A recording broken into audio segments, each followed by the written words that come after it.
Okay, so I'll call this meeting to order. 7:01 on April 26th. And so let's see, as I recall, we'll begin with the statement of civility. Is that right? Okay. So this is the South Pasadena Natural Resources and Environmental Statement of Civility. As your appointed governing board, we will treat each other, members of the public and city employees, with patience, civility, and courtesy as a model of the same behavior we wish to reflect in South Pasadena for the conduct of all city business and community participation. The decisions made tonight will be for the benefit of the South Pasadena community and not for personal gain.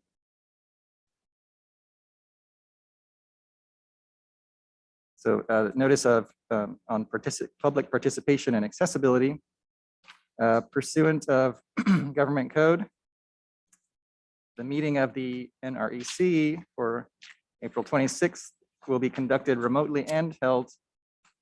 Will not be held. This will be an in-person and virtual hybrid meeting to maintain transparency and public access while protecting the health and safety of the public.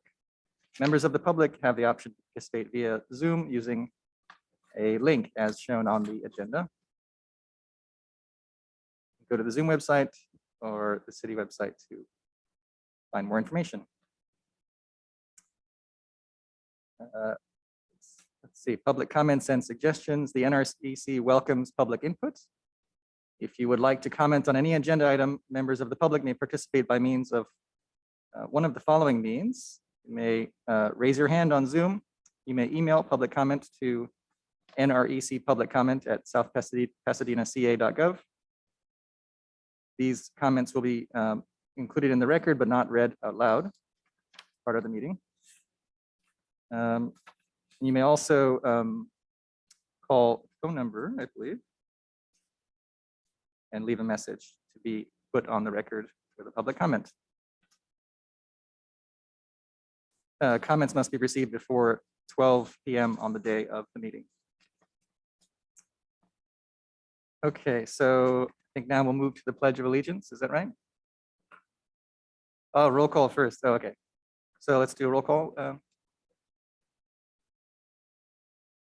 right, Commissioner Bortz has an excused absence. Commissioner Jones? Here. Commissioner Kelly? Here. Commissioner Siegel? Here. Vice Chair Hammond? Here. And Chair Law. Here. Council Liaison Mary Cacciati. And staff, Ted Gerber, Public Works Director. And myself, RP Kasparian. That concludes roll call. Okay, and now we can go to the Pledge of Allegiance. Everyone, please stand. I pledge allegiance to the flag of the United States of America, to the republic for which it stands, one nation, under God, indivisible, liberty and justice for all.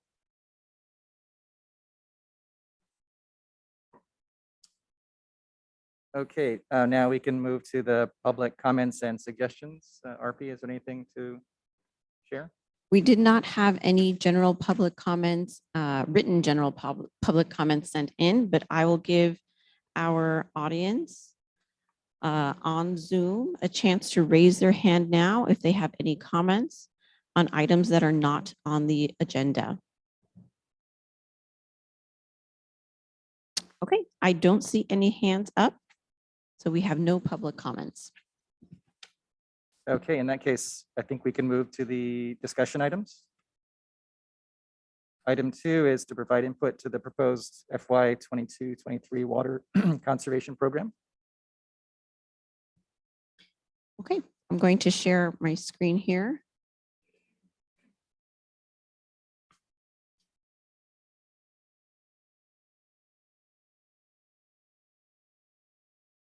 Okay, so we have an additional document that was that is uploaded on the webpage and you all have before you.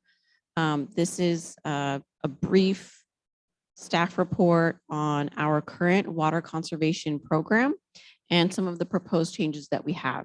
So annually, Usually NREC gets to take a look at our water conservation program and how we have things budgeted, what kind of programs we have in place, what rebates we're co-funding. And then they make a recommendation to council. We take this report to council and have it approved for the fiscal year. So what our timeline is for now is today we have a discussion on this item. So I'll present to you, and I know that we have a few new commissioners and we did not do this last year. So I'll go over what exactly our program entails, what the current program looks like in terms of budget, what we've spent so far this fiscal year, some of the proposed changes of the conservation program, and then we can go into a discussion with how the commission would like to see anything change for the next fiscal year. We'll bring this back at our May meeting as an action item, and we'll have a recommendation from the commission to recommend to council. And hopefully we can get this in front of council before the end of this fiscal year, so we're ready to go for the next one. So just briefly, to give you all some background information on where our funding comes from for our water conservation program. We have the revenue for the program is collected through a water efficiency fee of 14 cents per unit of water billed to all city water customers. So we are able to use those funds only for water conservation projects. So we can't use that for sustainability. We can't use it for organics diversion or anything like that. It's really only for water conservation projects. So usually what we have in our program and what we've had in our current fiscal year of 21-22, the program includes 4 main components. The first one is the Metropolitan Water District rebates that the city co-funds. So the Metropolitan Water District offers both residential and commercial rebates on indoor and outdoor devices, as well as turf removal. And this is through their SoCal Water Smart program. And the city has the opportunity to add supplemental funds for these rebates. And what I mean by that, for example, is if MWD is offering $40 for a high efficiency toilet, the city has the opportunity to add additional funds for South Pasadena residents. So currently, South Pasadena adds an additional $110 for a high efficiency toilet. So South Pasadena residents receive $150 for a high efficiency toilet. So these rebates are specifically applied to through SoCal Water Smart's website. MWD handles everything on that end. They process the applications. They have a customer service line. So if anyone has any questions, residents are referred to them directly. MWD is the ones who approve the applications, cuts the checks, sends it over to them. The city then every month receives an invoice for the previous month of how much our co-fund was for that month. And we'll go through also the tables and the attachments as well. So our second rebate program we have are specifically city rebate programs. And these are for items that are not found in the MWD rebates. We have 4 of them that we're offering now, and I can go through them in a moment.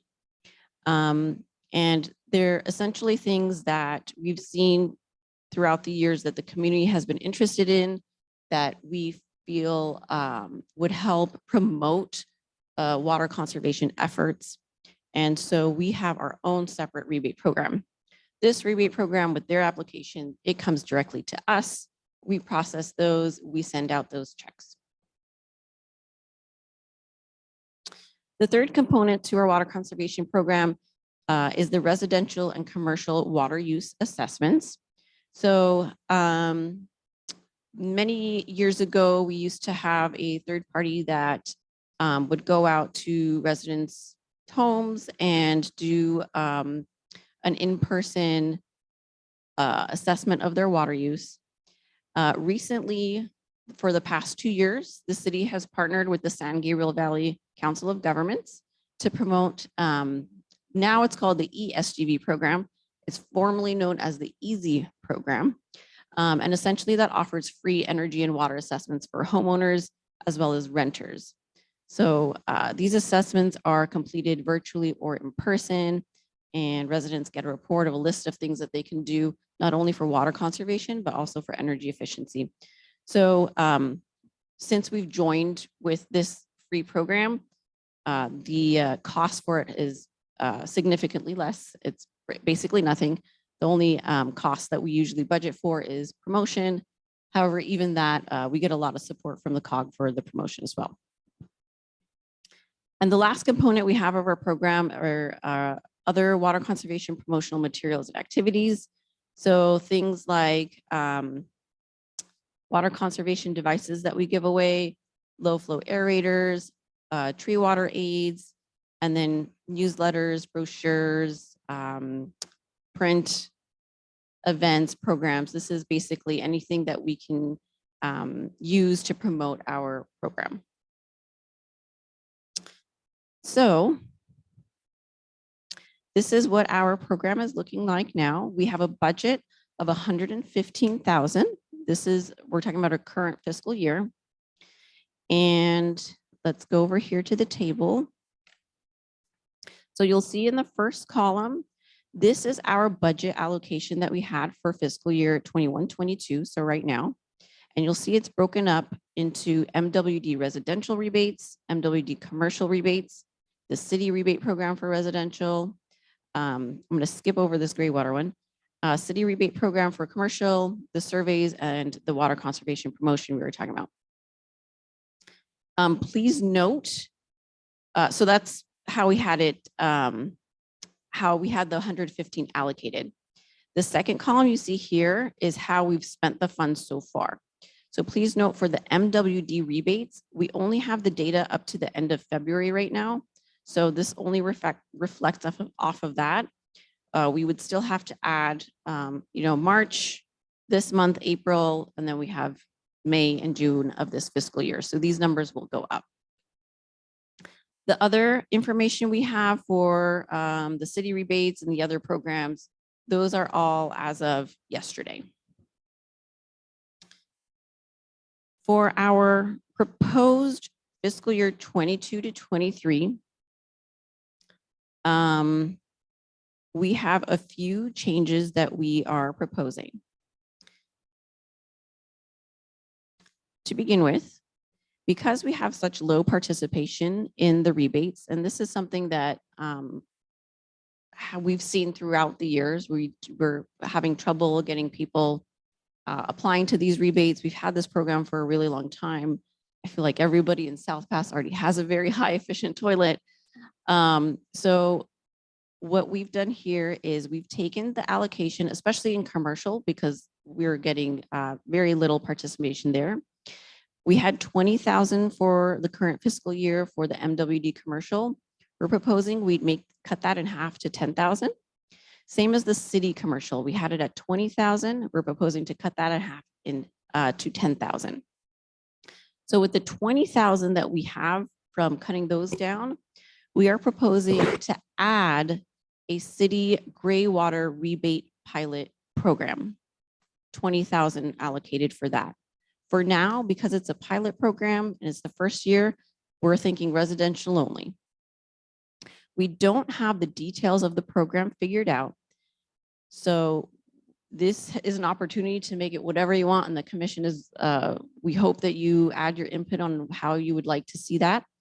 It could be a laundry to landscape direct install program. It could just be a series of workshops. It could be a rebate program for supplies for Graywater. However, the commission would like to, what direction you'd like to go with. And then I'm going through here on the list. We propose to make no other changes to the amounts that are offered for the MWD co-funded rebates, just to explore some new ways to promote them. Right now, we do a lot of, social media and things online.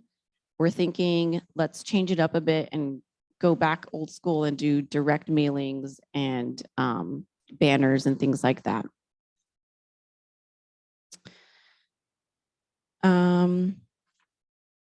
So the fourth proposed change would be for the city rebates to keep them as is. However, to increase the rebate amounts for items that are purchased in the city of South Pasadena.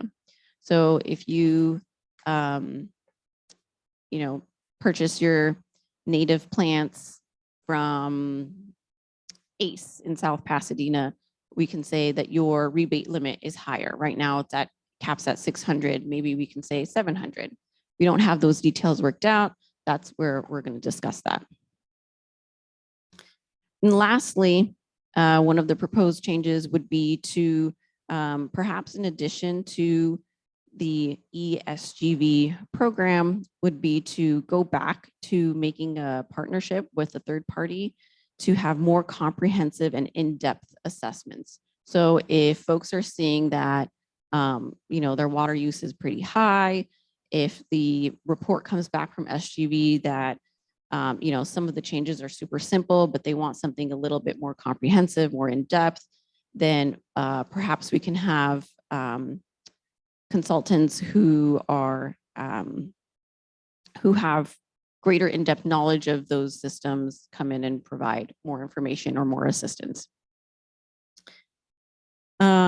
So lastly, I just want to also go through those tables real quick, and then we can start our discussion. So a lot of the stuff that we have here is aligning with our Green Action Plan, Goal 2 of enhanced water conservation projects and programs.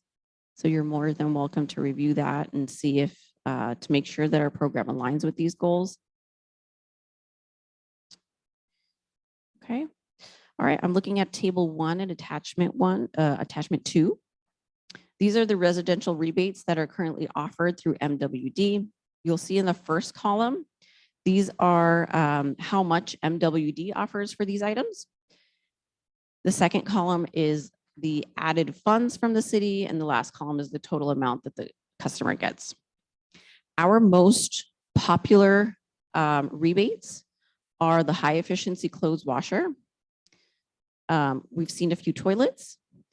And then after that, we have the weather-based irrigation controllers and turf removal.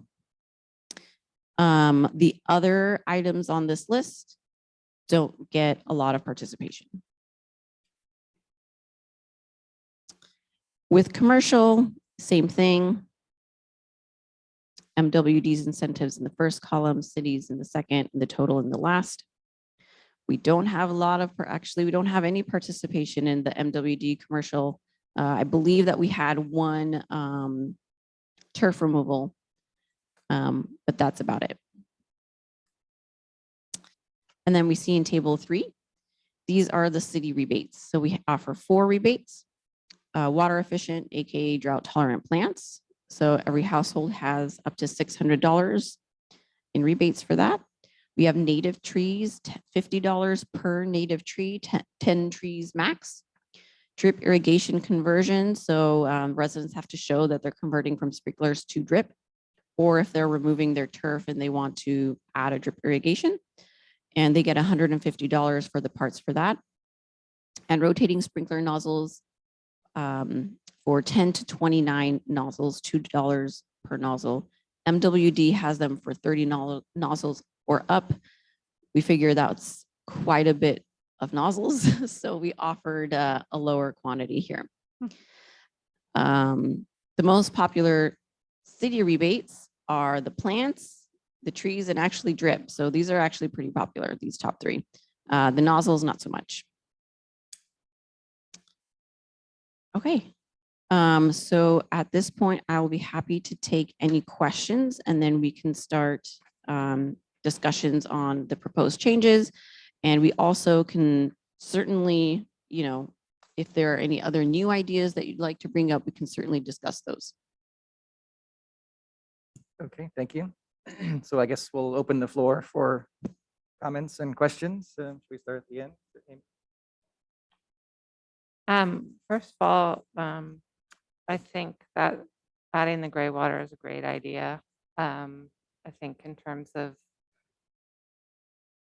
reducing the amount of water demand in our city is it's going to make a huge impact if we do that over the rainwater collection, because gray water is a year-round supply. Gray water is a year-round supply and rainwater is not. I do think we should maybe talk to, I don't know if you already have, the city of Pasadena to see how their pilot project went with providing free laundry to landscape systems to residents that applied, and they also installed them. They had a list of certified contractors that they paid, or I guess they were on the city's, what is it, the list of providers anyways. So yeah, I think the Graywater would be a great, there was a lot of interest this weekend from residents and a lot of questions about Graywater Systems. So I think the time is right. The only other idea I had was to maybe consider doing more mulch giveaways because mulch really does reduce the need for water in the landscape. And it's something, I don't know if we have it in our budget, but it seems to be a very popular item and people will definitely take advantage of free anything. And it just incentivizes, doing healthier things in your yard. So I think it would be a great addition to our drought or water conservation program if we can figure it out. That's it. Well, thank you. Thank you, Arpi. I had a few questions and a couple comments. How much are the Graywater systems for the washer, to irrigation typically in a, 3-bedroom, 1,500? I do not 2,000 know. square feet? How much would it be to do a laundry to install? landscape? Yeah, I mean, I'm thinking of incentives, in other words, that the city would provide with $20,000. I'm just curious, like, how much you'd have to incentivize it to make people interested in doing it. That if you give them $100, but it costs 5,000, that's probably not gonna, persuade many people to write a check. But if it's if it costs very little, I mean, that then maybe the city could incentivize a lot of installations. But I don't know. You're not sure? I don't have an exact number. I know. Well, I don't that- mean exact, just a Yeah, guess, right? or even a ballpark. Okay. But I know the city of Pasadena has a laundry to landscape program, as Amy mentioned. And I believe their incentive is about 1,500. 1,500 Yes, per. but I can installation. definitely clarify that, find a little bit more information on how much things cost and how much we feel like an incentive would actually make someone install Mhm. a Graywater system. I And- can bring and the- more. The other thing is, at one point, there was a discussion of having a certified installer that would be worked out with the Upper San Gabriel Valley District. Did that just not work out, or is that still a live possibility? Right. So Because that might make it easier if people know who to get it from. yes. So we had written up like a pilot program where we would have a workshop where residents can attend. And at that workshop, they would sign up to have assessments from a third party. Okay. And then they would go to their homes and kind of basically give them a plan. I'm not sure how far they would go, if they would do the actual installation themselves. But I believe that if we were to do a Graywater project, I would like to have more experts involved in getting that done. Yeah, I think that it would probably make things a lot easier and would make folks want to do it more than having them trying to figure it out on their own. RP, you mind if I add a little bit to this? So for the first question about numbers, so generally, as many of us are familiar, a lot of these Graywater systems are primarily some sort of valved installation inside the house that will redirect water outside the house. So many times the simplest installation it can be a couple of $1,000s because you're basically having a a certified plumber do a sanitary drainage installation. And then depending on how robust you want your garden to be, there can be all sorts of irrigation costs. So I think RP's numbers that she's talking about related to Pasadena are kind of spot on with regard to a subsidy for a few $1,000 project. With regard to the second question, as RP had mentioned, we did look at it last year. The issue with having the direct installer, one of the issues we found with the direct installer is having a city paid contractor working on private residences. So, that was it was a little bit of a complication for us to get around. And so one of the preferred options we were looking at is a rebate program, just like some of the other programs where the resident would be responsible for the contracting and, basically the ownership of that relationship with the contractor versus the city. And then the city can offer a rebate subsidy for that work through an application process, just like we do with some of the drip irrigation stalls and the turf removal. We don't have a contractor assist with it. We provide that financial incentive. I had one other question, then a couple of comments. The question is that the water efficiency or conservation fund budget is budgeted for 55,000, I think, in the coming year, or maybe 15, but I don't have it in front of me. But what is the total fund balance? Because it seems like some of this money, even in the past year, wasn't being spent. And I know that in previous years, it had built up quite a bit. Do we know what the total fund balance is on that? I'm going to this time? throw that question to We Ted. do know that, and I probably had it. We're in budget season right now, and I probably had it in my bag and left it behind because it was getting kind of heavy, all the budget paperwork. But we do have that number, and you're right. With 14 cents per unit of water, that money has accumulated, and we're looking to spend it. But every year that we don't, of course, it accumulates. It's not like we lose that money. And so our goal is to, we don't want to reduce the budget for these rebates, but obviously we're not reaching a large percentage of it. So we want to maintain it.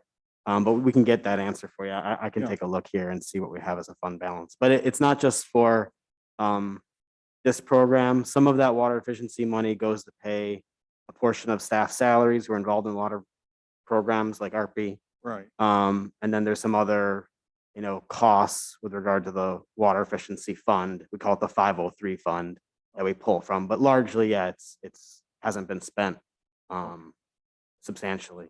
Well, a couple suggestions, and then I'll pass it on. But Gotcha. one is that I think one of the reasons people may not use the incentives is there isn't a lot of publicity or promotion of them. And even when you look at what's been spent this year, it says 0 for promotion or for, outreach. I know social media, but I'm saying particularly with the drought situation in the MWD news today, it seems like it would be in people's minds. So if people knew about this and how easy it was to do that sort of thing, you might get more takers.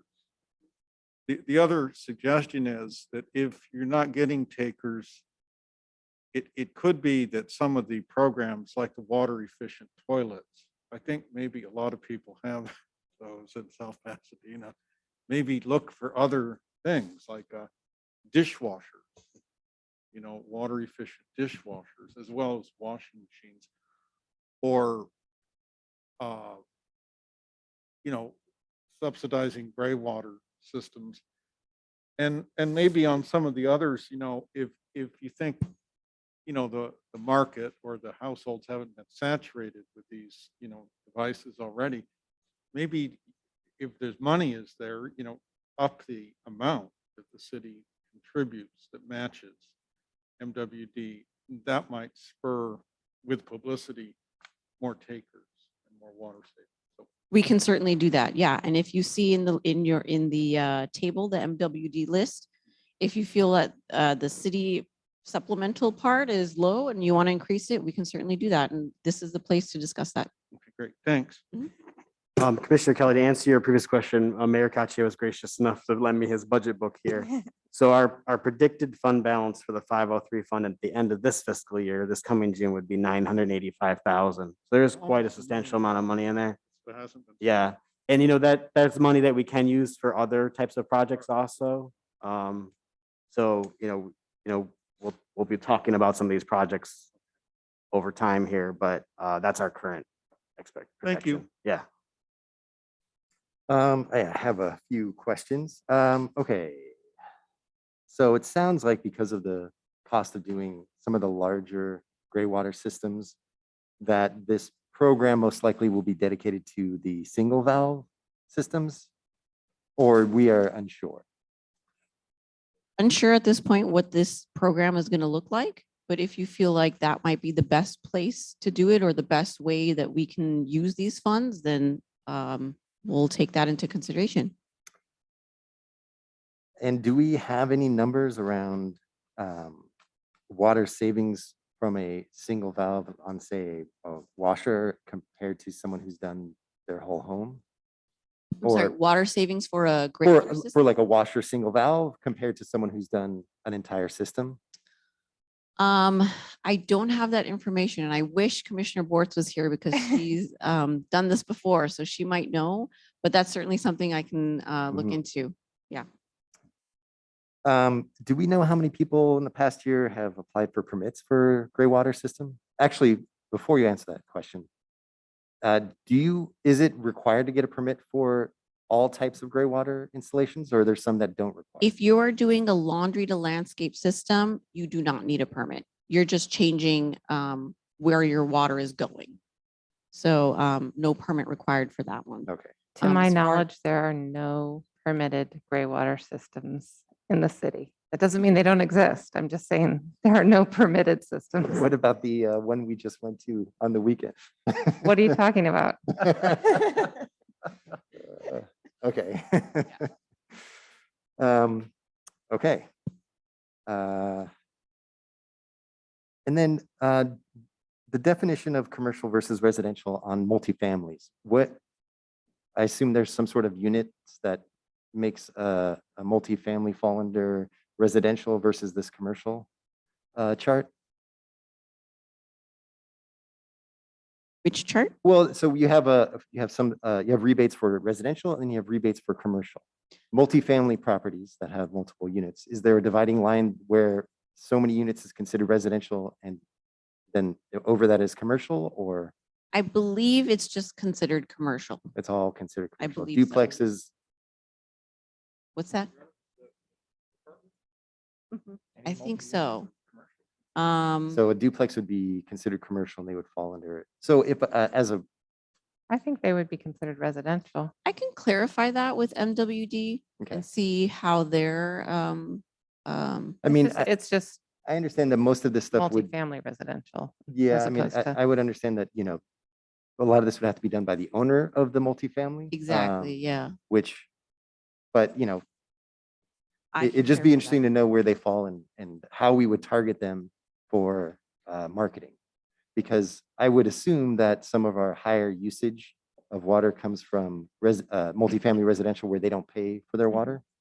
And so they don't know what they're using.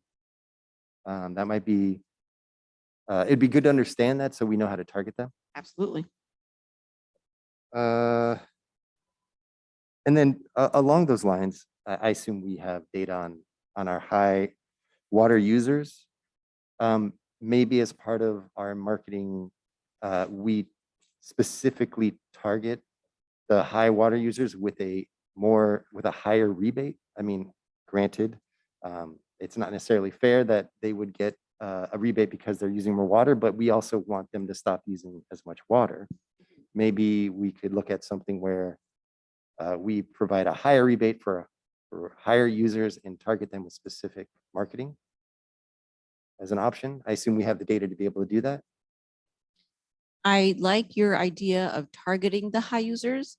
I'm not sure that it would be very fair to give them different amounts on the rebates, but I think maybe focusing on maybe doing like mail outs for them or encouraging them specifically to do the water use assessments, that might work. Because I also assume that we wouldn't know where they're using like what is using the water, just that they're Right. using the water. So we Yeah, wouldn't be able so to if target we the if type we of- can figure out where the high users are, and then send them information about the assessments, and then they can figure out where that's coming from, perhaps Mhm. figure out which areas they can have rebates in, and that might encourage them to do Right. Okay. something. Yeah, let me just add to that. I agree with RP. So we do have a program now where when we see suddenly high users, we'll go and contact them because it's typically, it could be a leak that we want to address and they might not know about it. We are in our capital improvement program, we are trying to move to like a smart water metering system that does have the capability to identify what the water usage is because of the trend of the usage could determine like, because of the rate and the, there's a couple different factors, but there's algorithms that can sort of like identify what type of residential thing that is, like if it's an appliance or just, showering too long or something like that. So like that's a future item, but that's something possible. And, just to echo what RP is saying, perhaps for fairness, we could keep the program even, but market more towards that direction. That's a good idea. And then, this is just sort of a question to everyone. I don't know the right answer and it's probably be part of the discussion, but, I understand that the 985,000 is used on multiple things than just this program, but it seems like we have this. And to Bill's point about incentivizing people, does it make more sense to have very large rebates that hit a few people or smaller rebates that hit a lot more people? I don't know the answer. I don't know if you have any numbers that would tell us, that help us like get to that decision, but that's just a question that we should That's a good discuss at some question. point. Think about it. I would be interested in hearing all the commissioners comment on that, because that seems to be a real fundamental, like strategic question about how we're going about this. Yeah. I don't know, just to interrupt the flow, but does anyone care to comment on a few large rebates versus a wide distribution of small ones? I think if you go for a broader population, you extend the education component of it. So for me, I always think like the more people who are aware of their water use and the ways they can reduce it, I think the more water savings you'll see or conservation you'll see.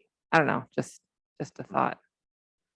I come from the opposite end of it, of the marketing side of the demand. If there's a high demand for something, then we'll get a lot more organic outreach by the papers, stories, and just public word of mouth about this, the higher number rebates, and that there's a limited amounts, first come, first serve. And, it's rolled out repeatedly each year.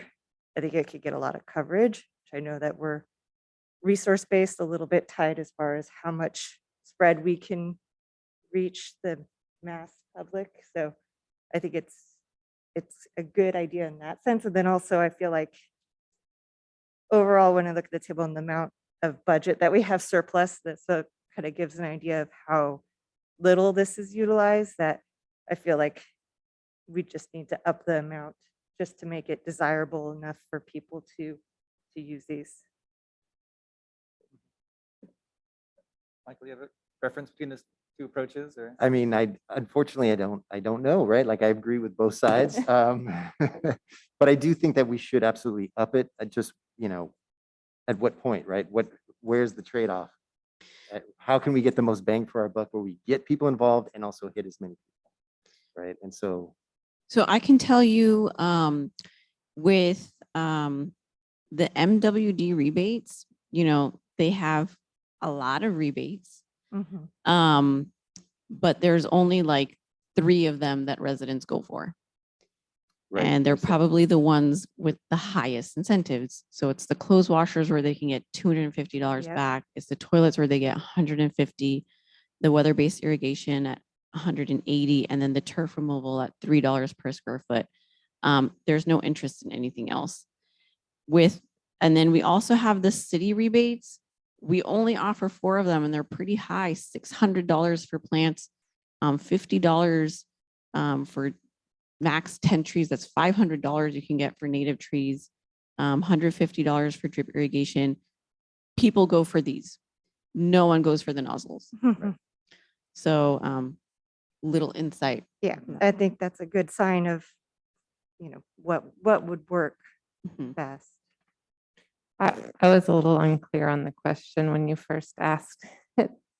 I thought you were referring to who we market it to and where we spend our money marketing it to. I agree that bigger incentives, larger dollar amount incentives seem to be the most successful for sure. But I think we market it to everyone. Yeah. Obviously. We still market to everyone. In my view, I think there's, first of all, any incentives that go out. would be approved above what- And if those are the categories, clothes washers, toilets, and perfume, largely,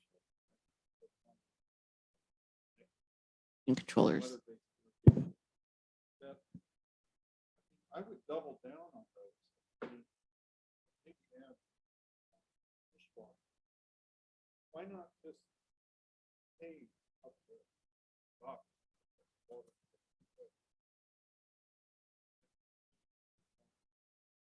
You've got the money, and then there's no cost. You're basically paying the plumber. Well, how can you lose?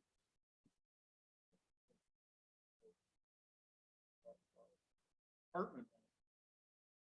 Same would be like with Washington, pay 500. You can pay under whatever it is. Yes.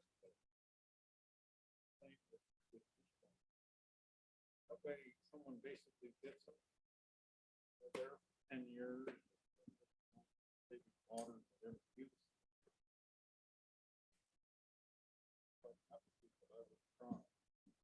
Yeah, we can certainly do that. How about we can finish up the questions and then we can go back to the table of all of the rebates and then start really looking at the numbers and see if we want to change the numbers on that. All right, let me quickly get my last 2 in. But Back to yeah, the. I have some oh, go ahead. questions and comments too. Yeah. Um, But I think, Casey, are you? I'll go last. Okay. Yes, let's finish. All right, so back to the owner versus renter. Obviously, in a lot of these buildings, we have to rely on the owner. But is there any way we can engage the renters to engage their owners? Right, as someone who rents myself, I have a very good relationship with my landlord, but I know a lot of other people do not. And I can have these conversations, but it would be great if there was a way to be able to get the renters involved, even if, for example, if they're not paying the water bill, some do, some don't. It would be a great way to try and figure out to get them involved. Again, I don't have an answer for this one either, but just something to throw out to think about. And then my last, hopefully easy question, on what Amy was talking about earlier. When the trees get planted in the median, and back to the mulch, is mulching part of the planting and when they're placed in the median? Do we know? Or the medians? Yeah, so we plant trees in the not the medians or the The parkways? parkways. Yeah. Is it just planted or is there mulch and? I think it depends. I'm not sure that we automatically add mulch. I think there's some parts. Every time I see your eyes go, I know Ted has an answer. I'm sorry. Go Yeah, ahead. I was just gonna add, I think we do have a mulch budget, so we do some of it. I just don't know what the standard is for medians in particular, so we could probably find that out for you. Yeah. That we do have projects right now in the city where we're trying to convert our medians to be more drought tolerant. So if we have medians out there that have turf, we're working on converting that. As far as parkways, sometimes it has to do with the residents themselves too. You know, they take care of that parkway. So if they want grass, or if they want, you know, if they have their own pavers, if they have their own design, that's up to the resident. We do have the mulch, so we can certainly offer that if they would like it. I'm Have you got any I'll go questions? last. Okay. Yeah. All right, let's see what I had here. So I did have some questions. I know if we're thinking that the multifamily is under commercial, I noticed, we have the high efficiency washer on the residential list, but we don't have high efficiency washer on the commercial. And I would think that that would be a great opportunity because a lot of our apartment buildings, especially the larger ones, are older. And like mine, for instance, has a washer, I think from maybe the 80s, probably not very efficient. So I would think that since some of them are very successful, like as far as the rebates, I would almost like to see a higher percentage or a higher amount of rebates for the ones that haven't been as successful. And maybe that's an area that we really double down on to try to get it more broad, get some of these underutilized items actually used. And then for the commercial, speaking from the small business use, definitely dishwashers, as Bill had said. I think that would be a great, especially for some of the smaller restaurants, coffee places, they don't have them in place. And speaking from experience, washing my hand, you use a lot of water. And so I think since the commercial is so underutilized, I think we have opportunity to really incentivize that with, up to, like they'll say up to like 60-70% cost Mhm. too, because, they're still going to have to install it. So I would definitely add that to the list. High efficiency washers. And I was thinking too that for the commercial residential rebate from the city as far as drought tolerant plants and even, I don't know, is there a cap for the washing machine, like for appliances? Because, in a commercial sense for like a multi-unit property, they have sometimes a few in the laundry room. Is it only one per owner or can they use a rebate for multiple appliances?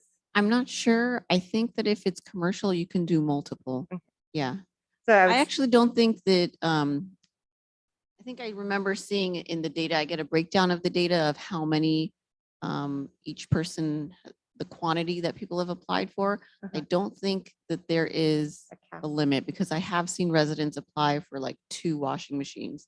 So Okay, yeah, if I can definitely look into that and make sure, but that'll be good for two, Yep. as well as like for people who are building out ADUs and they're putting washer and dryers in those.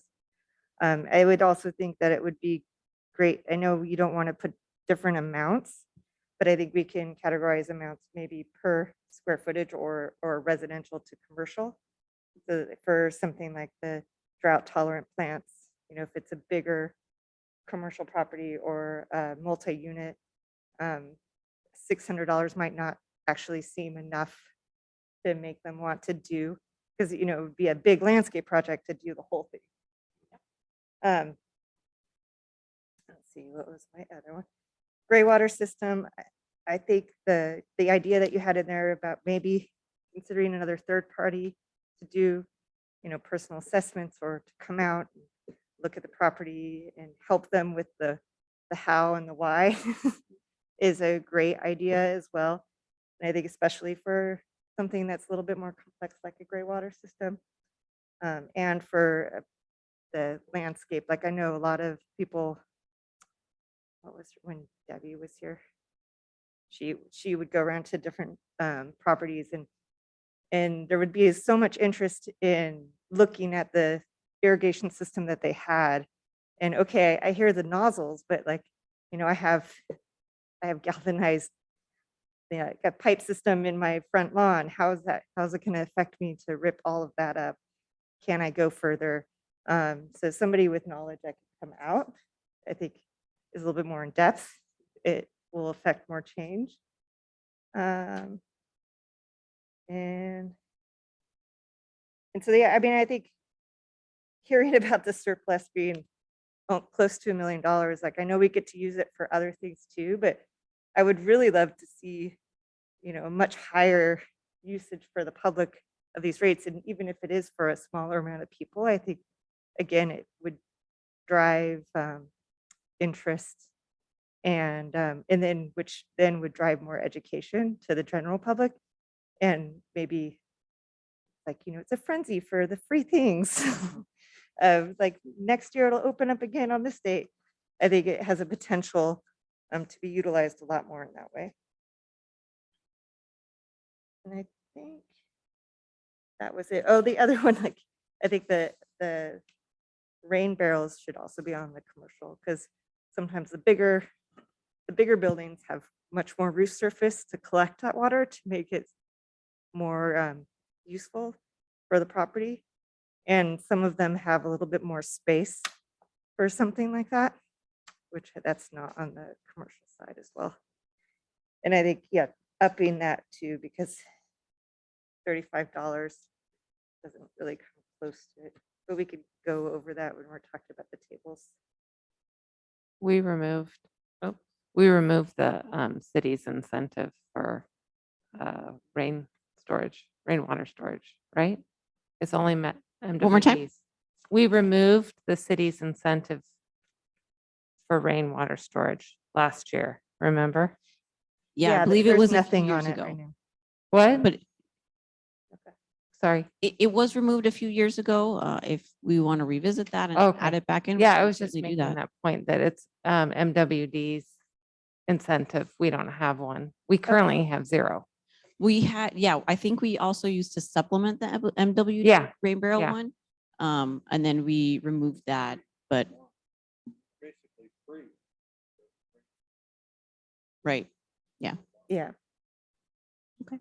Because those multifamilies have a huge roof surface to collect that. Not like there's a whole lot of rain nowadays, but and then my last thing, I was just, as I think it was a great idea that Michael brought up about, targeting some of the higher users. If maybe some of our, if we have mailers or targeted that give information about, we've noticed you've used higher water. These are the savings you can have that are really catered to the fact of an incentive that brings our bill down and gives them suggestions. And then one of the other things that I know that I've seen in the past year that I'm not sure is on here is for renters. One of the things that we could do that we can have control of is replacing the nozzles from, a shower head, those type of efficiency for any type of the bathroom spouts mostly. Yeah, we do offer free low flow shower heads and aerators at any time. So if anyone out there is interested, we have plenty and we would like to give you as many as you want. Also with the ESGV home assessments, I believe they also hand those out to the residents as part of their assessment. So that's certainly something that we can push more of and get people to use them. Yeah. And those are all of my questions and comments. Okay, well, lots of great comments. I think I would maybe just emphasize some things that I've already said, but I do like the idea of larger and fewer incentives, although it doesn't sound like we're tapping the fund. So maybe it's just larger is the answer. And it sounds like we're all sort of agreeing on that. But,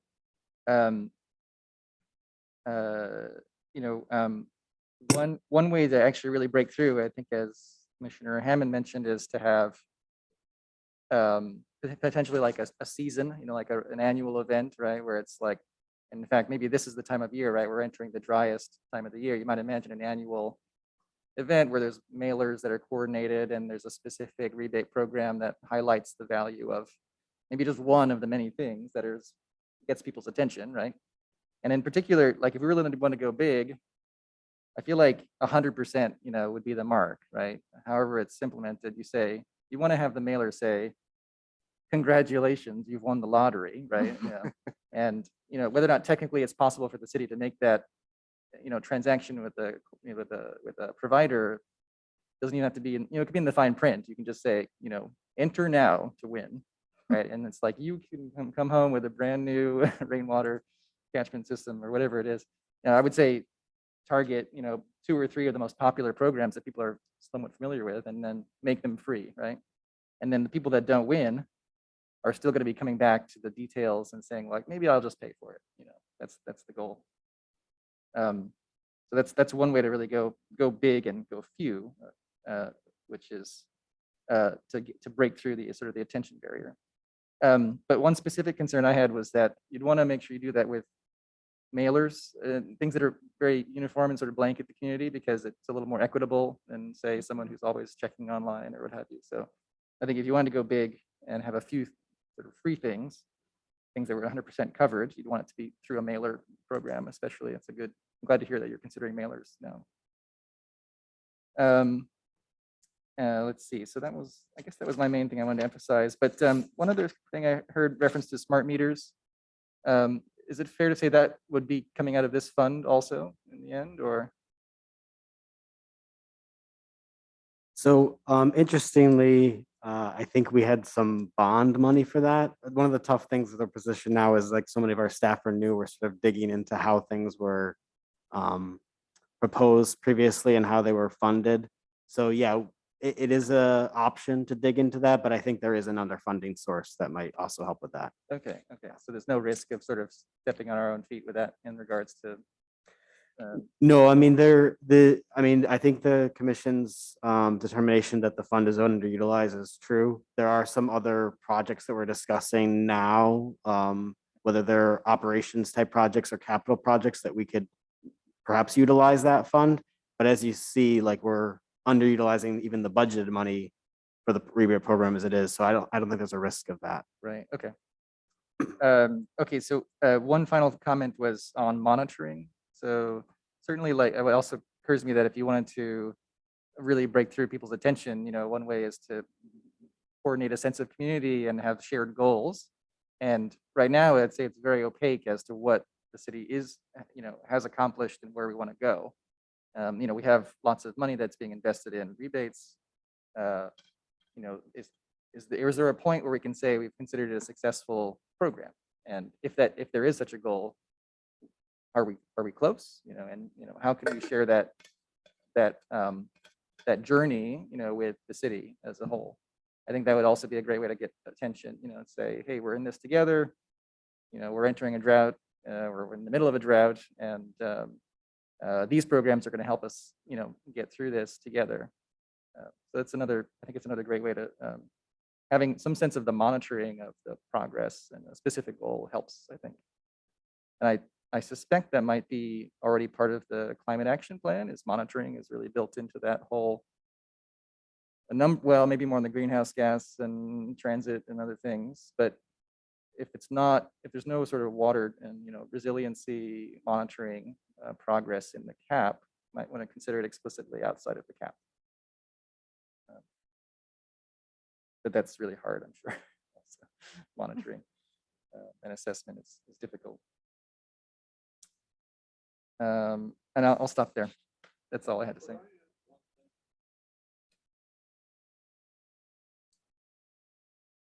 Monitor. Oh, I'm sorry. On the water bills in the city, at some point in the past, you used to see how much water you used each month for a year. I know on my Southern California Edison bill and also my gas bill, I think you see that the usage over a year, 13 months, so you can see how you're doing compared to last year. Is there some way we could revive that with our city water bills?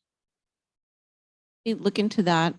Because people, they don't know how much water they're, they look at the units and they don't, it doesn't mean anything. to So them. some kind of a visual. A visual graphic that Sure. show the usage, and then you can say, well, gee, I need to save water now. So Mhm. this is what I'm trying to save it.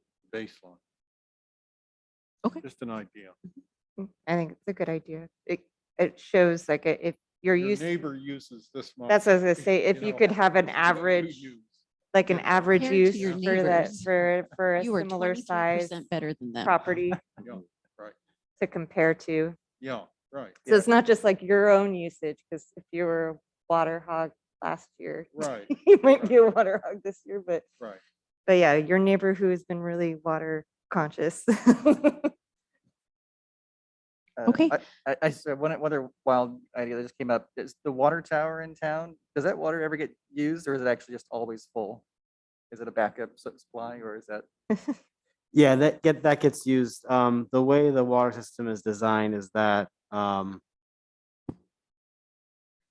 that we pump into storage, and then depending on where you are in the city, you're actually receiving the water that's being pumped, and then the storage is basically the backup. Eventually, we would likely replace the water towers. It doesn't mean that water tower would go away. It's iconic and it would stay there, but it wouldn't be used as part of the water system. Right. I guess I was wondering if there was any, I mean, if there was a sense of community shared, like that an iconic structure, can visualize the water usage in the city, right? So I wonder if we could like integrate that with if the actual level of water is not reflective of use and patterns, then it's not helpful, but you could imagine ways of integrating it to see what's happening. Yeah, I guess the solution there is really how we market that information. I mean, we obviously track that and we produce that information. We're required to. We go through it through our urban water management efforts with the city, and it's a public works item, and we bring it to council. But yes, certainly some level of marketing. I know that the water billing system we use is now a third-party system, as it previously wasn't. So perhaps that's what was the change. But that's something we could certainly look into, and it's a good idea to talk about somehow. Communicate that. Right, maybe Water it's like usage. you illuminate, the bottom of the level of the water, that represents how much we've used or saved in the year, and then as we do better, it's more illuminated at night, and it's an idea. Or it could be like the SPEF sign in Median and Fair Oaks of Mhm. where we've raised money so far, but it'll be the Yeah. opposite, Oh, yeah. how much water we have left. How much we saved, how much we have, yeah. So if that's all the questions, I would like to take a moment to open it up to the public to see if we have any general comments, and then we may continue the discussion, if that's all right with you. Yes, Chair. please. Okay, we did not receive any written public comments on this item. However, I do see that we have some participants here on Zoom that would like to speak. And Mr. Mike G, you are, go ahead and voice your comment. Oh, yes. Hello, everyone. Yeah, thank you for the good discussion here. I just had some comments, just kind of going chronological with how the discussion went. Actually, I am interested in the nozzles. I didn't know that we had such a rebate, so I think I'll be looking into that. And so hopefully that gets continued. Then there was a discussion about the smart meters, and I think that's a great idea, but I think I would have a big concern of, is there really going to be enough funding to be able to do such a thing? Because that would be a lot of work, I would think. Let's see, and I did like the idea. Yes, we need to be all individuals, but working as a whole to better the city with regards to its water usage. And I did like the idea of the graphic. I remember there was a time we had that. And I think what we're referring to is something very similar to what Southern California Edison does, as SoCal Gas does. And just to add on top of that is that Edison also adds like little emojis, like saying whether you're better than your neighbors or worse, and how you also compare it to the city. So those are just my comments. Thank you. I'll give a moment for anyone else who is watching over Zoom. If you would like to make a comment on this item, the bottom of your screen, you have a raise hand icon. Please go ahead and click it if you would like to make a comment. Okay, I don't see any comments, any hands raised for comments. So we can go ahead and continue our discussion. Okay. Could I make one more comment based on our discussion of maybe upping the incentives for different appliances? Maybe if we knew, I'm assuming it's probably the washing machine, which appliance was used the most and used the most water in a household, that's the one we could provide the greatest incentive for. And then maybe, just to make sure we're putting more money into the savings where we would get the most benefit from. And then in terms of the Graywater laundry to landscape systems, in terms of the costs, the actual equipment is the parts that you need to accomplish that are usually under or around $200, usually under $300. And then the labor is around $1,000. So for something like that, I think the max is around $2,000 for labor and parts. But again, these are kind of older numbers. So things have obviously increased in cost over the last couple of years. But I think that's in a range that we could maybe consider paying in full for some laundry to landscape systems, each year. It seems like it's attainable considering the amount of money we have in our budget. So just a thought. I'm sure we should look into the updated costs on those things. But again, I think Commissioner Bortz could give us some more accurate data on that. But that's all. Okay, if there are no other comments or questions, we could maybe go over the table together. Is that what you would recommend? Or maybe step through it and find the. Yes, we can go through the supplemental funding of the MWD rebates, and you'll see that in table 1 and table 2 of attachment 2. So these are the rebates. The items that you see here is what we've had for this fiscal year. Now, every year MWD comes out with a new list. Sometimes it's the same exact list. Sometimes they add 1 or 2 things, or they take 1 or 2 things away. We won't have that list until the end of the summer. So usually it's very similar. Many times they have no changes, but just so you know, there might be changes on MWD's end, but we won't see them until our new fiscal year has already started. If we do see that later on and I see that they've made changes, I can certainly bring that back to NRAC just to inform you all of that. But let's work with what we have for now. And yeah, so we have the residential rebates right now I'm looking at. So we've got clothes washers, high efficiency toilets, the rotating sprinkler nozzles. This is offered for a quantity of 30 or more. We have weather-based irrigation controllers for less than 1 acre, controllers for 1 acre or more, soil moisture sensor systems, again, one for less than 1 acre, 1 acre or more, rain barrels, cisterns of different sizes, a flow monitor device. This is something new that they added last year as a pilot program, so I don't know if they'll have it again. And then the turf removal. Again, the most popular ones are the clothes washers, the toilets, irrigation controllers, and turf removal. We essentially have not had interest in anything else over the past year. Did I hear you say that turf removal was popular, or? Yeah, Turf turf removal number was 4. popular, yes. At the top. One quick question. Would you say, because I know we're looking at a kind of a partial of this year of how much it's used, but it seems like residential is the highest utilized out of the budget, correct? I mean, what about at the end of the fiscal year, about how much of percentage do you see gets utilized as it is right now? With the trend that it's going, I know that we have a few other turf removals, residential turf removals pending. So I do expect that number to go up. I can't say exactly how much higher it's going to go in the next 4 months. But I do know that it's going to go up.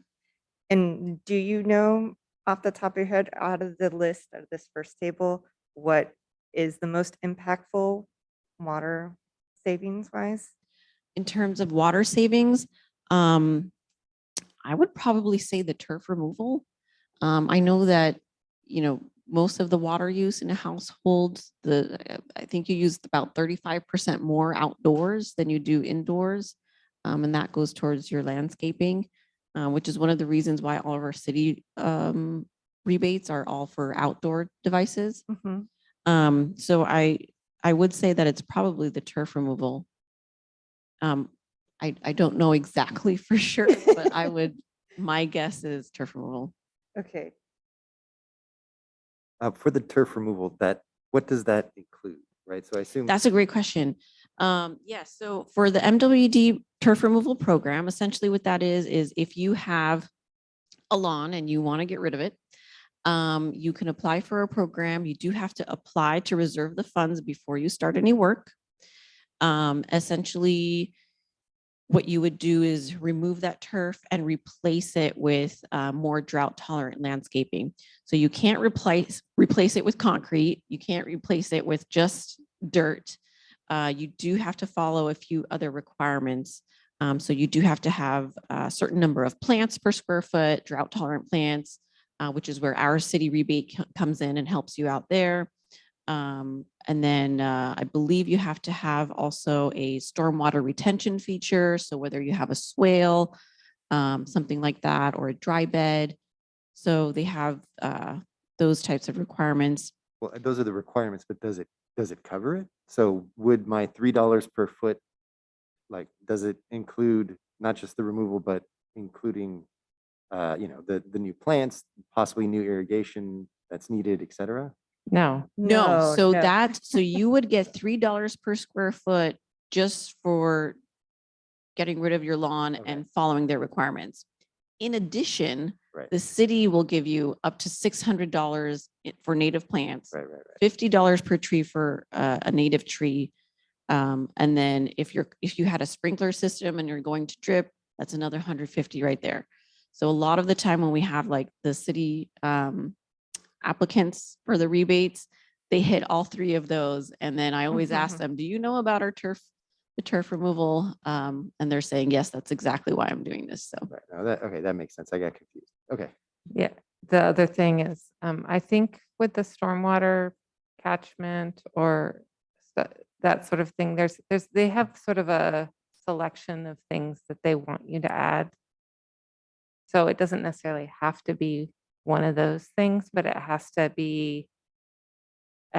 have to be able to manage the stormwater on site, like basically infiltrate it. So, the way you do the grading after you remove the lawn has to be able to, it doesn't necessarily have to be like a high tech anything, just you have to prove to them. And then the other thing is no astroturf. So I didn't catch the last part. fake lawn, no astroturf, Right. Yes. which people have applied for. And obviously it doesn't qualify. Yeah, they did for a bit. Yeah, or it's another budget, just all the lava rock on the front, because it's where it's just no water. So they'll move to like a lava rock, or when you see there's 5 plants, because it's expensive to actually do it, where you're going to do the water catchment and everything. And No, it's actually a good program. And I've applied for people and they do get a good chunk of change back. So do we have any proposed changes to these amounts on the table that you see here? Mhm. Commercial water use versus residential. If you had a pie chart. I don't have one on hand, but I can certainly put something together. I don't know if we have that. I'm sure we can find that data. So is the question the usage of the rebates? The Well, water, to the see how water much- usage. Oh, the water What I'm usage. wondering Oh. is, where is the water? Mhm. Is it in the, the single family home? Or is it in the apartment and the business? I think it's like a different use, single family homes, definitely more landscaping. Most of the apartments already save the money on that on their own because of that. I would assume it's mostly, single family residence. It's probably Mhm. 2/3 water. I would assume as well. Yeah. Yeah. So to me, that would argue to de-emphasize this, particularly if this is not, doesn't seem to be used, the commercial, except for a few things, maybe load up the residential. Are you saying even more than what's proposed of cutting it in half? Yeah, the new budget is dropping 10,000 and moving it to the new Graywater. Yeah. To residential Graywater? Bigger. You would go bigger? Because I think that aside from, I eat in some of the restaurants around here, and I won't name names, but there's one, and they've had, flush urinals forever. I mean, they become, most of them have waterless urinals, low water. But, so I don't know, what do you, I mean, rebate has been there. Why they don't change it? I think it's the size of the rebate and because of the cost to actually put those in that it's. Well, Yeah, they the- could be renting too. I don't know. Yeah, you could be you could be renting the space, but usually you're used to as a business having to rehab that as well. But I would love to try to push up some of the incentive numbers first before we like trim it even more, maybe to allocate, yes, before we change the allocation, even less than what it is right now. And add like the high efficiency washers for the multifamily to try to go after that, because that would be like the next big use. And I do think multifamily falls under residential. It can't be commercial. That's a totally different land use. well, it falls under commercial for a lot of other It things, does? like waste. And Yeah, it does. That just doesn't make any sense to me.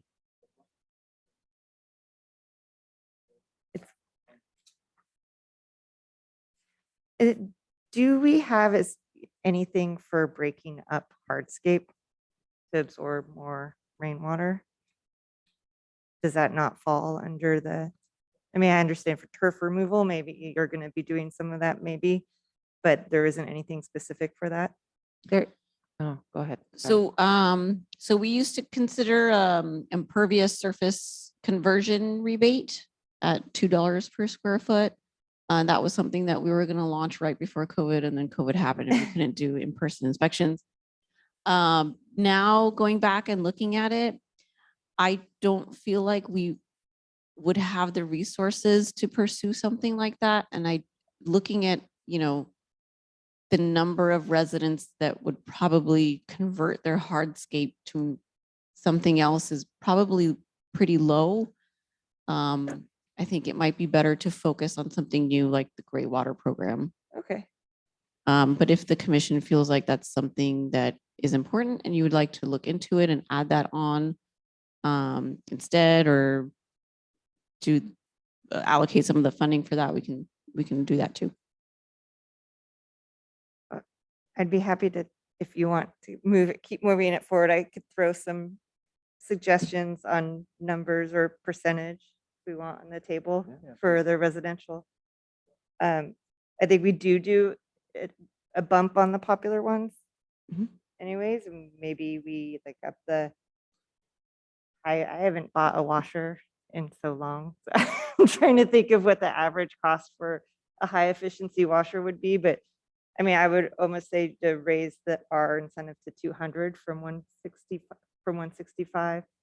And then the toilet to 150, something, a decent bump, but then that we really focus more on the turf removal and that we match it 1-for-1 for the MWD rebate. Considering what Commissioner Amy had said about the other additional costs, that it is a much bigger project.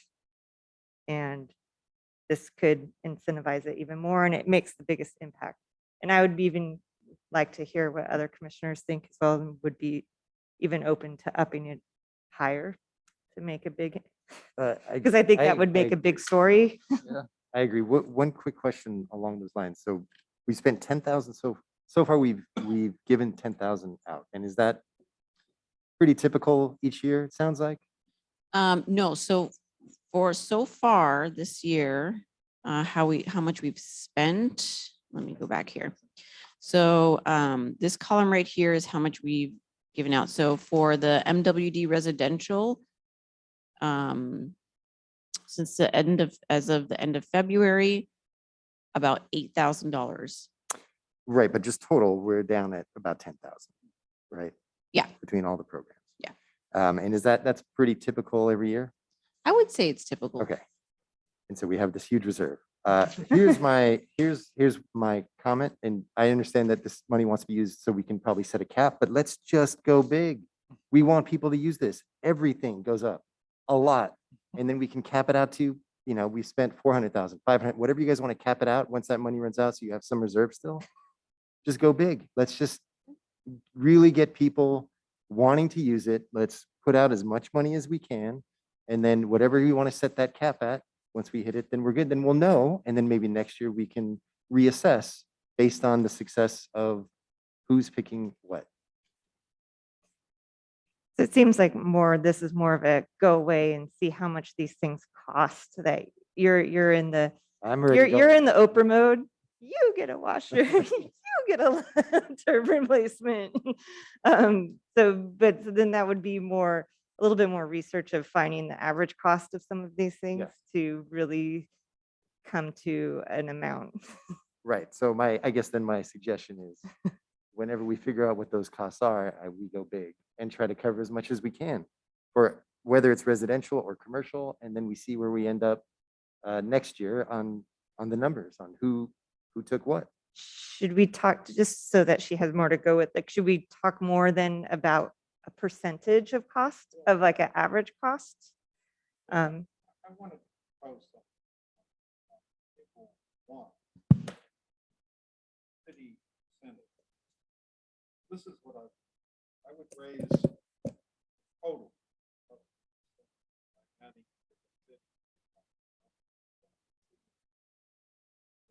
washing machines, $500. Toilet, I would raise it to $300. I would add dishwasher, $500. Turf removal, I would up it 50 cents to $1 more. And then I would double what you get for the landscape. That's At a minimum, if not triple. which we'll get to that table. And the others, I don't know if people are using them much, but they could be up too. And then I would have a cap for each one. Once, if they used all that money, then they had to wait. So So your high efficiency washer, you have some budget cap, how many you're going to pay for in a year. So the way MWD works is we can cap the residential amount, total amount for residential rebates. But individual rebates we can't cap. For city rebates, are you saying to add clothes washers to city rebates? Yes, add it. Make it a city rebate. Oh, dishwasher. You mean dishwasher? Okay, yes, okay, City rebate program. got it. Okay. So do we want to go through that and actually make some changes and? Can I Yes. make a couple suggestions first? Okay.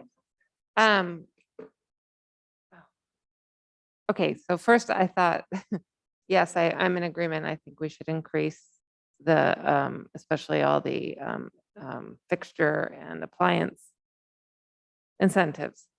But I also think we need to do some low-tech stuff like more mulch.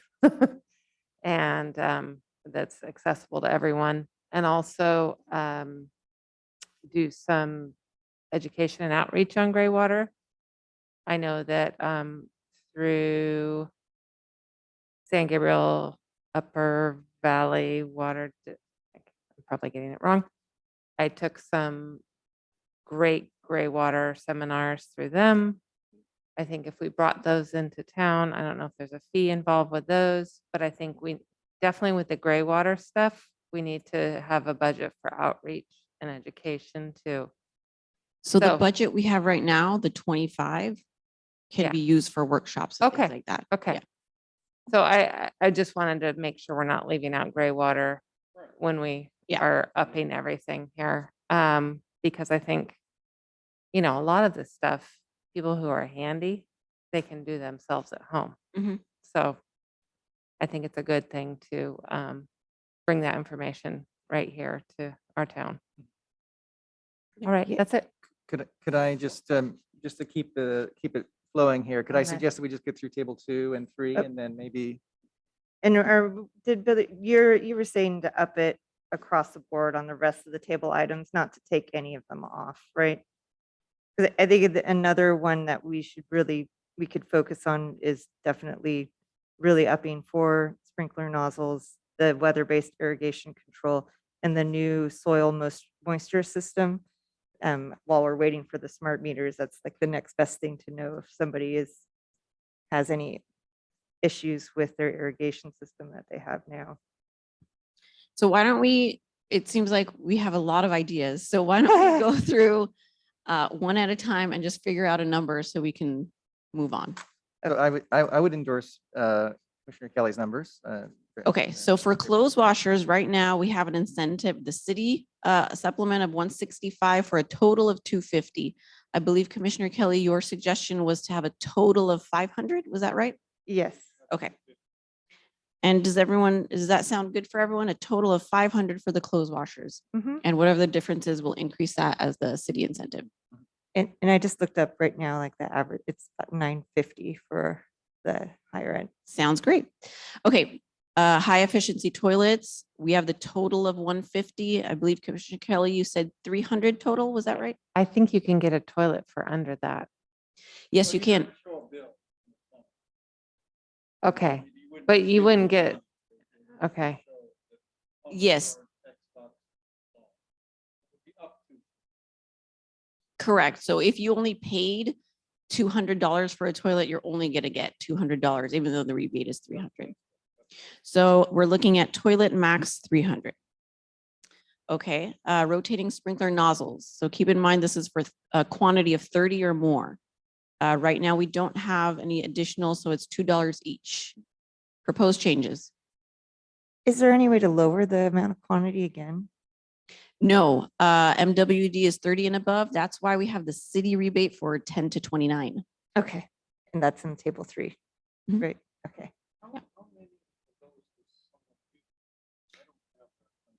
None. Yeah, I wouldn't worry Yeah. about it. Yeah, I think we Here, can, yeah. move on, we I can think. move on. Okay, weather-based irrigation controllers, these are both the ones for less than 1 acre and more than 1 acre. These are pretty popular as well. So do we have changes on the total amount that we want to offer? I would suggest upping it to at least 250. They're expensive. It depends. Some of them are like 250, some of them are $80. So Yeah. it depends on what you get. 250 sounds good. So for less than 1 acre, we want to do 250. And then the one that's for greater than 1 acre, that one is actually by like per station. Yeah, We have $50 per station. What do we want to increase that to if we want to increase it?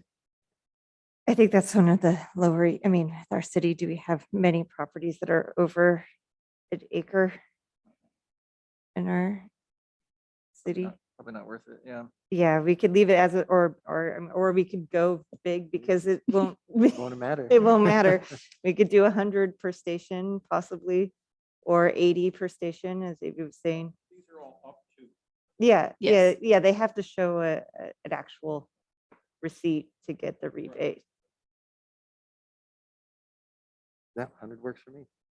All right, staying at 50, going once, going twice, Oh, no. We'll bump it up. Bump it up to 100. 100, up to 100, going Sounds like once. an I don't know. Honestly, this is probably like the wealthiest people in town that are getting the rebate here. So I don't know. if Right. it's necessarily the best way to spend our money, but But again, our goal is reducing Reducing water usage, usage. And yes. if they are using a lot of water, they are- That's That's a right. lot of property. Okay, so we have 100 per station All right, let's go sold. for it. 100. Soil moisture sensors. So again, for the less than 1 acre, we have 150 total. Do we want to up that to 200? sounds good. Sound good? What was this for? I mean, the problem is, This is for a soil moisture sensor. So far, we have not this fiscal Oh, year yeah. had anyone apply for one. I have no idea how much those cost. yeah, it's really tough to determine when not knowing Yeah. what most of these cost. Yeah, maybe we should focus on the ones we know best, probably. Okay. Um, So do we want to leave as is in that case? Yeah. All right, so we're going to skip over the soil moisture sensors. We're moving to rain barrels. Right now, it's a total of 35. We don't supplement. Do we want to add a supplement? Matching the MWD sounds right to me. Matching MWD seems like a good. is that- Matching MWDs, so total of 600. 70? Sure. Sound good? Sounds good. All right. And we have cisterns of different sizes. The incentives are pretty large already. We've got 250, 300 and 350. Do we want to make any changes to those? I think, again, the lot size for our area isn't as applicable for these type of, so we could leave them as is. Since the incentive's already high as it is and hasn't, Okay. they haven't been used at all, right? No, no one has applied for rain barrels or cisterns. I think we could focus Yeah. our energy on turf removal. Yeah. Big one. Okay, so we're gonna leave these as is. Any objections? All right, we have the flow monitor device. This was a pilot program for this year. I'm not sure that it's going to continue. However, we can certainly put in the incentive, and then if they don't have it, then we don't have it. I believe so. Yes, yes. And I believe in this fiscal year, we've had 2 customers apply for it. We've Right, had that some sounds like a really people good- that sounds- applying. Sounds like a really good program, yeah. Yeah. Yeah, Let's- yeah. let's double- Let's double that one. Let's match it. Match? Yeah. All right, so we have a total of 200 for flow monitor device, and we come to our favorite turf removal. Right now, we've got $3 per square foot as a total.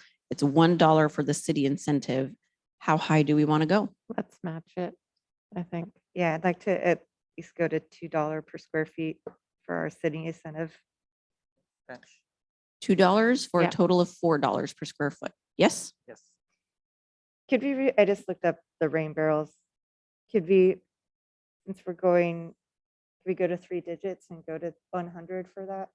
Sure. Because the average price is a little bit higher, Okay. Yeah. or I mean, it's a lot a bit higher, but so we're at least getting to like a 50% for now. So what are we doing for rain barrels? 100, because it looks so much better than 70. All right, Well, 100. I for I rain don't barrels. think they cost that much, do they? Then they will What be do you free. want to, the average price on Amazon is, I mean, there's this very compact one for 70, but most of them are over 200. Yeah. Do you think? I I mean, just- again, it would be a There's a receipt. couple issues with rain barrels. I shouldn't bring this up now, but one is people don't manage them properly, so there can Do they be. become mosquito issues? Yes, and then also you're only storing water during the wet season and you use it right away. Right away. So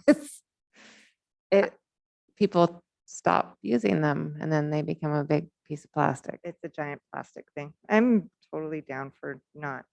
So I don't know. I mean, not I incentivizing it then. yeah, it's kind of a catch-22, if you know what I mean. No pun intended. My impression is that rain barrels were a good idea, but they didn't work out too well because of the practicalities most people had with using them. And that's why people have stopped. And I think that's why the city, turned away from it many years ago too. So do you think, should we keep it at the 35 that it is right now? And focus on, I mean, because that was my first, was let's look at the ones that are the most impactful and drive attention to those. So I don't think we necessarily have to double everything. It's just a suggestion if we wanted to focus on that. But you bring up good points. Like I don't want plastic and I don't like mosquitoes. My instinct tells me that we should probably not incentivize them, but I don't want to be the only person saying that, so. Those are reasonable points, I think. Yeah. Yeah, We'd like yeah. to be unanimous on this, so maybe rain barrel will be zeroed city incentive. All right, so rain barrels sticking to 35 total. Yeah. Okay, And then congratulations, we went dish- through one table. Oh, and then Would the add- dishwasher be added to this table? No, we do not add our own. Oh, that's to because that's the MWD's rebates. W, yeah, I mean, the MW. All right, so MWD commercial, I know there's a lot here. I'm gonna kind of group these together. Some of these, I don't know what they are. Plumbing flow control valves, laminar flow restrictors. It looks like here we do have the toilets for multifamily considered as commercial. So let's talk about toilets.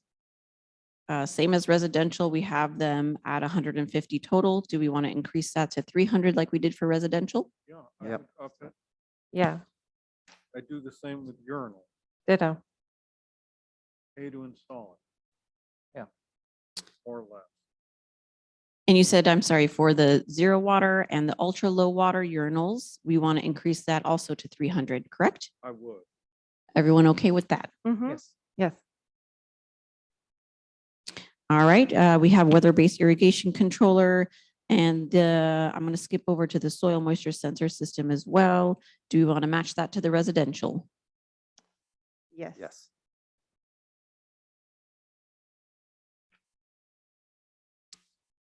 I'm assuming the central computer irrigation controller is the same thing as the weather-based. Right now, we don't have a city incentive for that. Did we want to add one?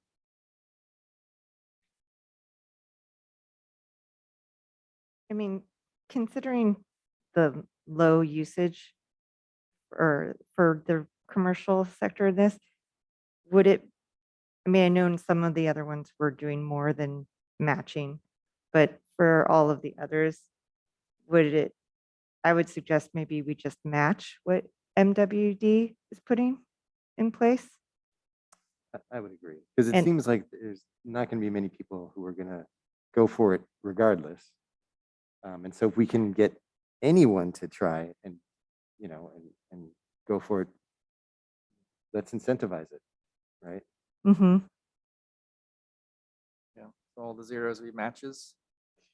And then, yes, we'll add the Well, washer. the on this. one that's pretty high there is the pH cooling tower controller. What's that? Yeah, I don't know about matching everything. Oh, I think, in the ice making machine. yeah, so But honestly, do you think that there's that many commercial use here that would run out to go take advantage of that? We have a cap per year, right? We will have a cap of 10,000. that's right, yeah. So it's not gonna take the surplus.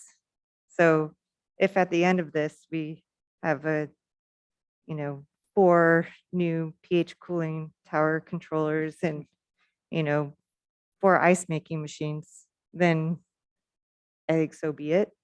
It's not, if we're using that budget or seeing if we're actually reaching the commercial. Well, a question on the ice making machines. How is that water saving? And also, wouldn't it be also energy intensive? Well, every restaurant needs ice. Mhm. So you're having the ice no matter what. I got it. Okay. And then if you're buying outside ice from an outside source, you end up a lot of times throwing it out because it either Ah. melts or solidifies. So ice making machine does actually save money. Got it. Okay. And also the fact that we don't even know how much some of these things cost. Yeah, they're very expensive. I know the ice machines are, but I was trying to see what a pH cooling tower controller costs and well, I don't know what grade to even look at. Yeah, that one I'm not familiar with at all. So I hesitate to say, let's just double everything because I don't know how much they cost and I don't know how necessary they are and how much water they save. So a lot of these items are really manufacturer specific. What they're really doing is just these are parameters that if you can control them better, you can increase the efficiency of the cooling tower. So it really just depends on your cooling tower tonnage and the manufacturing type and the type of controller you buy. So, I mean, you can see by the numbers that they are expensive, but they vary pretty drastically depending on the manufacturer. Aren't these also primarily on big buildings like big markets or?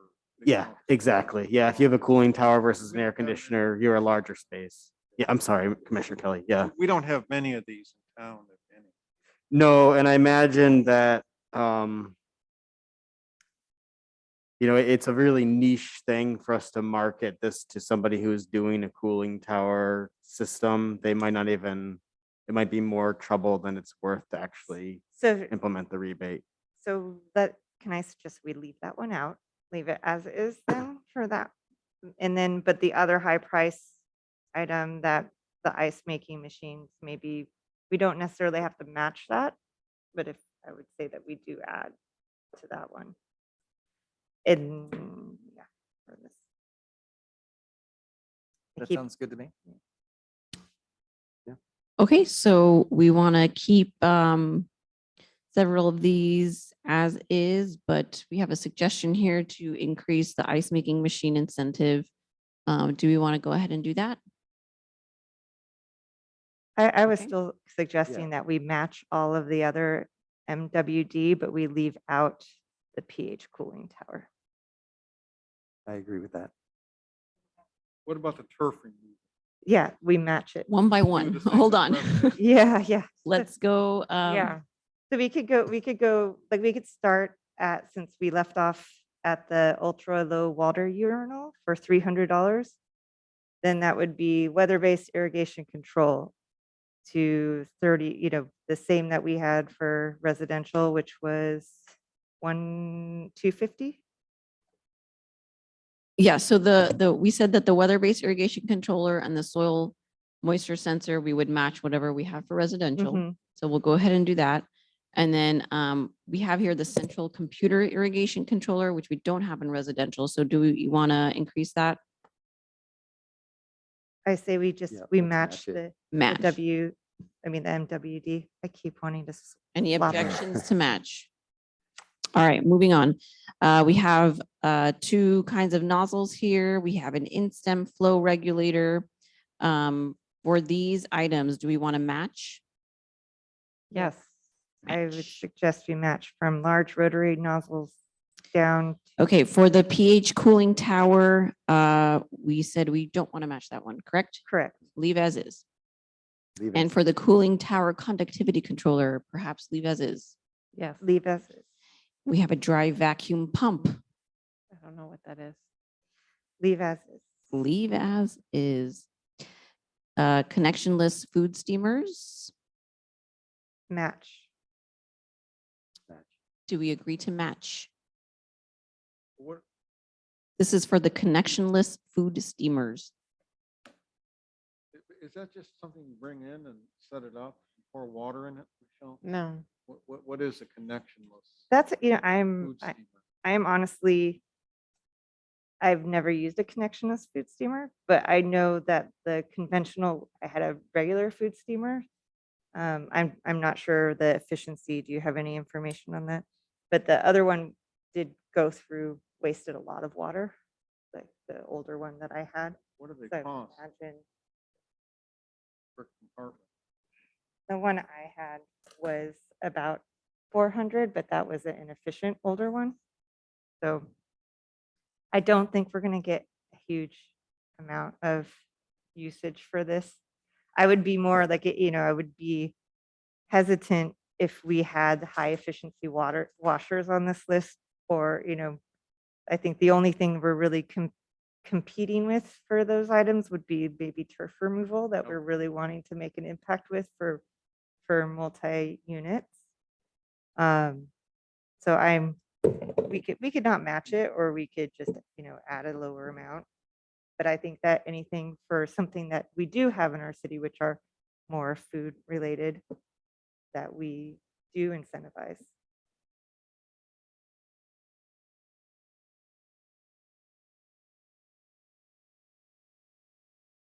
It's low risk because we haven't really spent that much in this area Yeah, anyways.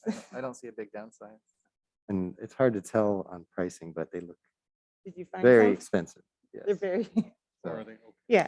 I doubt that even with the incentive that I don't think it'll make much. our So might small as well- businesses will be. Might as well double it.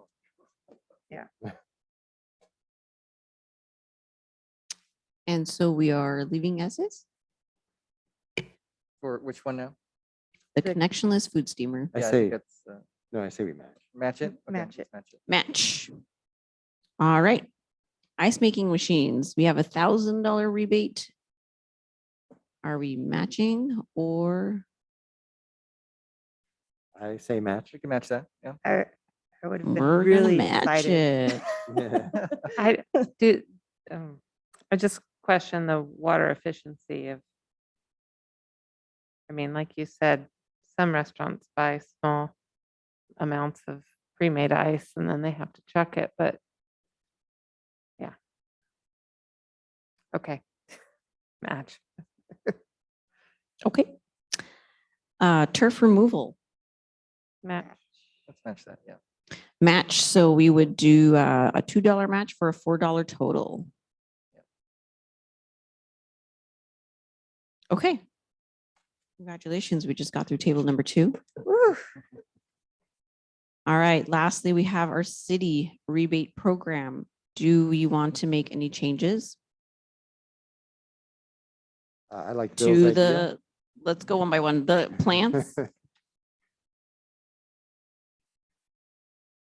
I'd up it Yep. to 1,200. Yeah. Let's double it. Double it. Okay. We get a budget. That's great. Doubling the plans. I think that's a good one because we do have a lot of people who apply and spend way more than 600 Yeah. and I can only give them cap 600. So that's great. All right. Native trees, we already give $50 per tree and every household can get 10 trees. Do we want to make any changes to that? I have a question on that. What size? Is there a minimum Any size? size. The 15 gallon, 5 gallon? It doesn't matter. It's up to 24 inch box? $50 per tree. So if you get a smaller tree, it'll cost you less. If you get a bigger tree, it'll cost you Okay. more. Is it possible to set a minimum? And is that something you'd consider? Well, planting 10 trees on anyone's yard is kind of hard, so maybe we just up the amount per tree. I'm sorry, I can't hear you. Plus, planting 10 trees in a residential yard is challenging, so maybe we just up the amount per tree. The amount per tree, we can do that. And what would you suggest?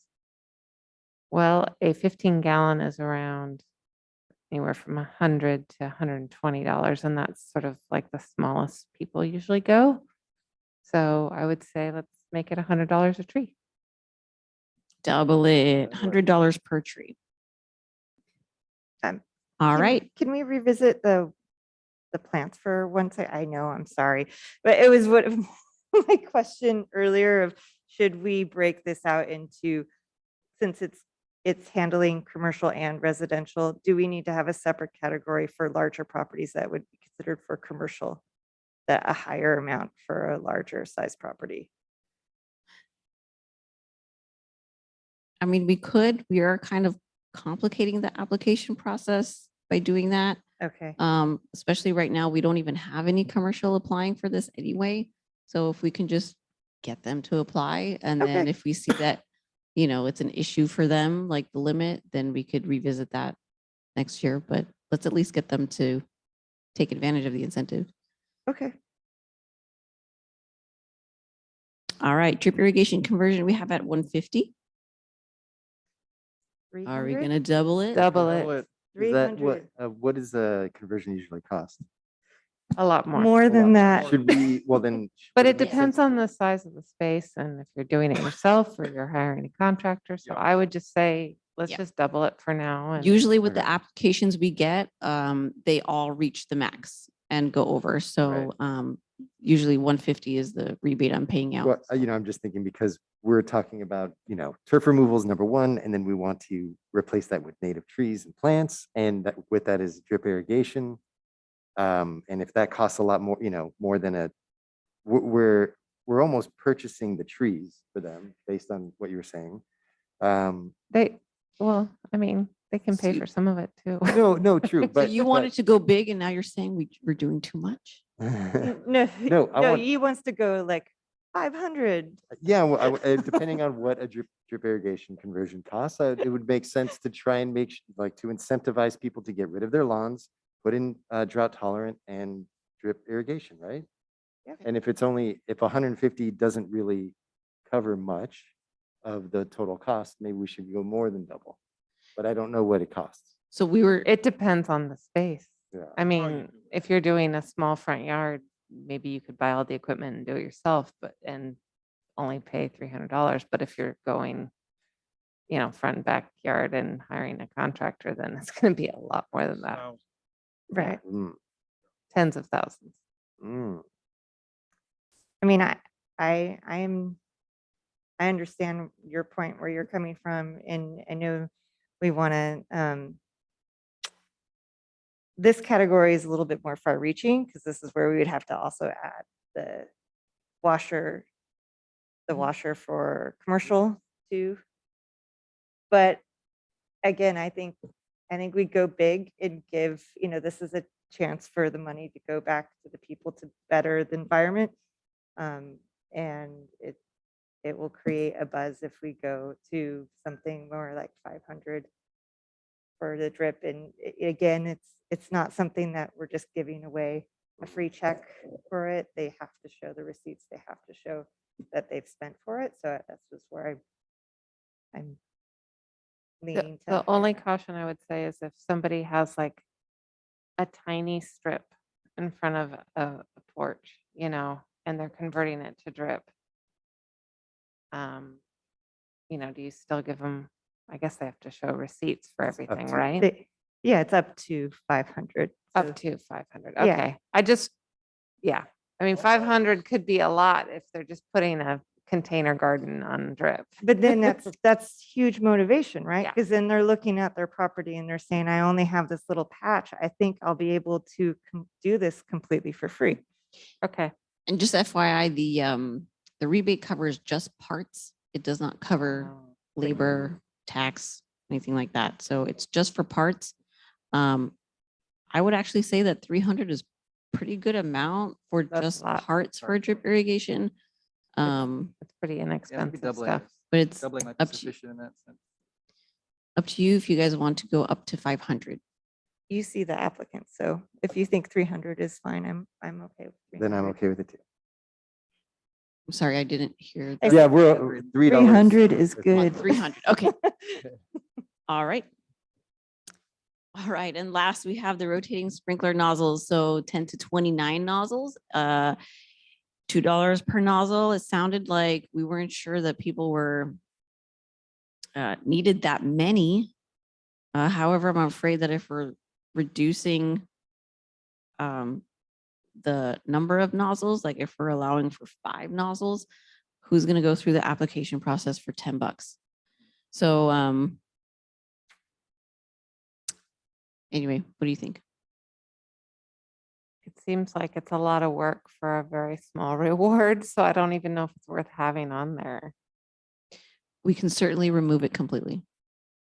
Do you get any applicants for it? I have not received any applications for nozzles this year Yeah. or it's just- previous years. There's, I would rather see a dishwasher on there. we talked about adding high efficiency toilet rebates to commercial. I'm or- sorry, I can't hear you. Oh, we talked about adding high efficiency toilet rebates to commercial. We programs. do It's have that there. in there. We have that in table 2, Through MWD. but we don't, Okay, we don't have the, That's urinal. no, we have high efficiency toilet. It's the No, third oh. one down. Clothes washer. Yeah, the clothes washers is what we need to put onto this And one, then the dishwasher. and dishwasher. On the yes. city program. That's what I was getting at, not the toilets. The clothes washer for like laundry room. Yep. I say we go 500 for the clothes washer. Let's go back to nozzles real quick. Oh. Did we want to eliminate that? Yes. There's something- Yeah, it seems Yeah. like a insignificant amount for the amount of paperwork. Yeah, simplify. It's okay. All right, so we are eliminating the nozzles. Let's go ahead and add dishwashers. And what is the amount of rebate that we want? 500. Does that sound good to everyone? 500 for dishwasher? Sounds great. Yep, That was yeah. what Commissioner Kelly had suggested. Yeah. Okay. And then we said we wanted to add clothes washers for commercial. Yeah. Is that Yeah. right? Can we have it specific for commercial, separate for commercial and for residential? Or do we run into the same problem as the plants? Oh, MWD problem. It's an MWD problem.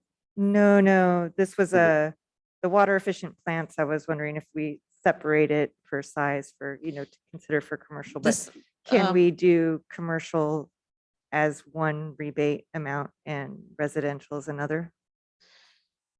I mean, it does, make it a little more complicated. We might need a separate application for that. Okay, then we shouldn't do that. We should keep it at the same then. But it's up to you. If you want to add clothes washers just for commercial for a city rebate, we can do that. It's just a little bit more work. Well, maybe a cap on the number.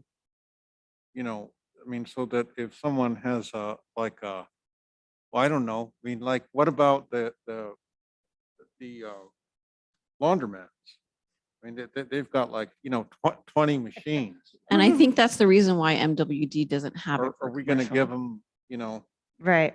I think we should, $10,000? we should probably hold off on Whatever it this is. one because it could be a sticky situation. We, Yeah, MWD might have done the research for us, and maybe that's. that's answer. why it's not Yeah. on for the commercial. Okay. And that's probably what happened with the nozzles. They probably did the research and knew that you needed 30 or more. And then we added our own and realized that they were right. So I think that multifamily can apply for the residential clothing. Well, that's what, Washer. what we need. That's what answers we need to for. find okay, out. That's what so we- I will confirm that by the next meeting. We'll find out if residential can apply.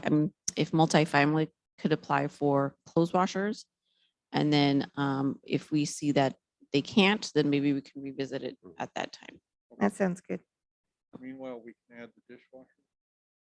Added. What's that? It was We added. can add the dishwasher. We did. The dishwasher, I think, should be okay to add for a city rebate. Okay. That should be fine. Okay, are we done? Hope so. Anything So- else you want to add? Well, so we talked a bit about like consulting and installation. Is that something that would fit as a category in this table, or, consulting for Graywater or installation of a high efficiency toilet? Are these things that we should consider on this table? The rebates should be for devices only, not like services or anything like that. If you want to revisit the budget that we have for water use surveys or the Graywater, when you want to talk about that a little bit more of how you want to see that spent, then we can do that. But I think right now, as far as rebates goes, I think we're done. Right, I think that's Okay. fine. Okay, so were there any other areas of the whole conservation program that we want to revisit besides the rebates? So I think, we had talked a bit about trying to break through the sort of the attention, barrier, and having things like all expense paid installation for X, right, was maybe a one way to do that. Um, so what is the right mechanism for that if we cannot provide rebates? Would it be through our educational and outreach programs? We would have an outreach effort, which would be to pay for We can- installation. We could possibly do, with our Graywater budget, have workshops where residents can go out and learn more about it that way. And then we can look into doing laundry to landscape rebates. We can certainly kind of hash out the details of that later on. Or we can talk about the direction that you want to go with, and I can come up with a more solid program at our next meeting and bring that. Gus, I was thinking particularly that since we're talking about doubling so many of the rebates that we have, it's a nice opportunity to advertise that, plus highlight new programs like the Graywater. So I guess I wondered if there was we could make a specific plan that helped us to simplify the process, right? Or either simplify the process by paying for labor or having as a part of the educational program, one Graywater installation for one of the attendees, something like that, that really helps people get excited about it. At the same time, they will see all of the increases here. Okay. Any other suggestions on how we should go about the Graywater program? I like the idea of workshops as well. I also like the idea of providing people who would like to do it with a kit, because they can actually make a kit for you to convert laundry to landscape. That way, however, I think that the danger there is supplying somebody with a kit and it never gets installed. So yeah, I don't know the exact answer on the program and how much money we want to put on education and how much on incentivizing installation, but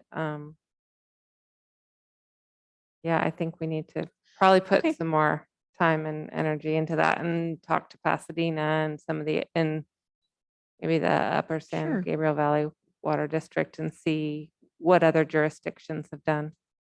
So what if I go back and do a little bit more research on a Graywater program, and I can bring that back at our next meeting if we want to hash out more details on that? I think in general, what we want to figure out right now is the budget allocation that we have. And then I'll come back at the next meeting with a lot more information on the possibilities of that program, and we can discuss that more then, if that sounds good to the commission. That sounds good. Yeah. Okay. Sounds great. Any other parts of the conservation program we wanted to discuss or have any questions on?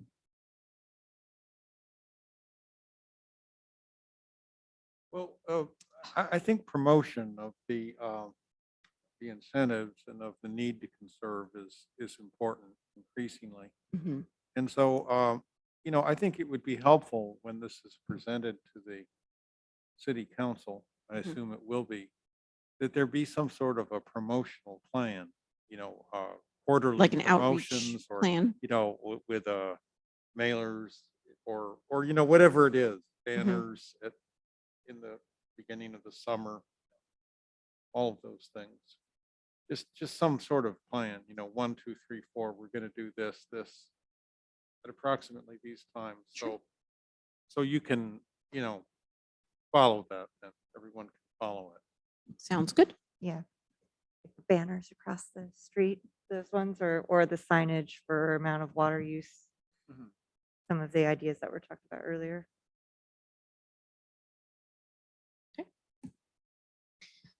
Okay, well, thank you all. Yes.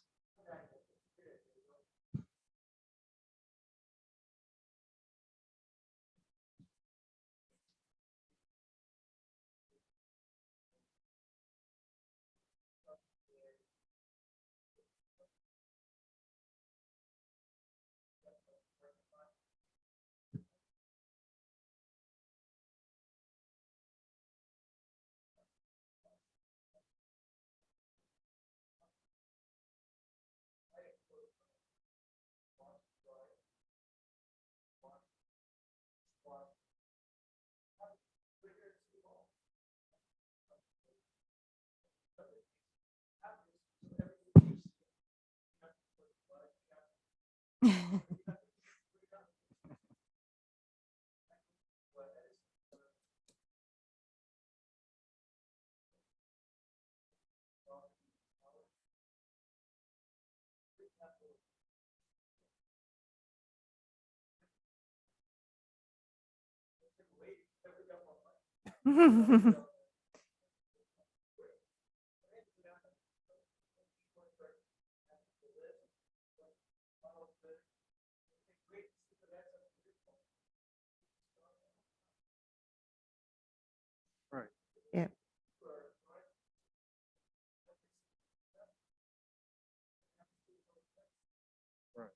I think the more exposure we can get, the better. But, and that was one of the, you just reminded me of one of the other questions or notes that I had is, are these, are the rebates shown or available or mentioned when anybody's going into the planning commission for any permits? Like, you know, if anybody's doing any type of remodeling for their home or a new, yeah, that those should be, that should be there as incentivized of, hey. Like a physical display. Well, I don't mean, know I if don't we know. have the room for the other, yeah, sure, like this is the preferred choice that fits, that's closest to the rebate amount. This is what you could get, but So if we get like a pH cooling tower and we can just put that in the city but hall I lobby. mean, when earlier, what I was thinking more is like, you know, brochures of. Well, we of- have a bunch of flyers, but you know, who looks at flyers? Are they like, are they very They're visible? right there. If you walk into City a Hall, lot it's of flyers right there. there. So maybe he's right. Maybe you need Some an actual, physical. why is visual. this, why am I almost tripping over this dishwasher? Well, because we now offer a rebate for them.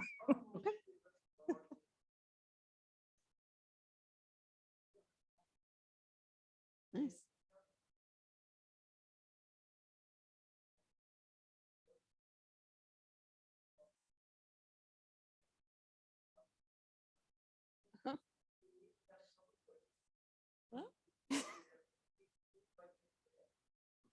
Yeah. All right. I think I see a mascot costume in your future. Put them in the parade. I'm writing that Yeah. down. Mascot. Dishwasher at City Hall. Sudsy. I mean, if we're doing displays as well, would it make sense to literally get a small piece of turf that you could just stick a sign in that says, you know, Yeah. get rid of this. This Let's get rid of this. doesn't- Yeah. This doesn't belong more here. Right. visuals. It doesn't belong at your home either. And that doesn't take up much room. All right, we're gonna go all night. if we keep- Excellent. I think we're getting a little punchy. Yeah. So, Chair Law, I know we closed our public comment session, but I do see a hand up in the Zoom. Would you like to accept that? Sure, we'll Comment. take one more comment. Okay, so,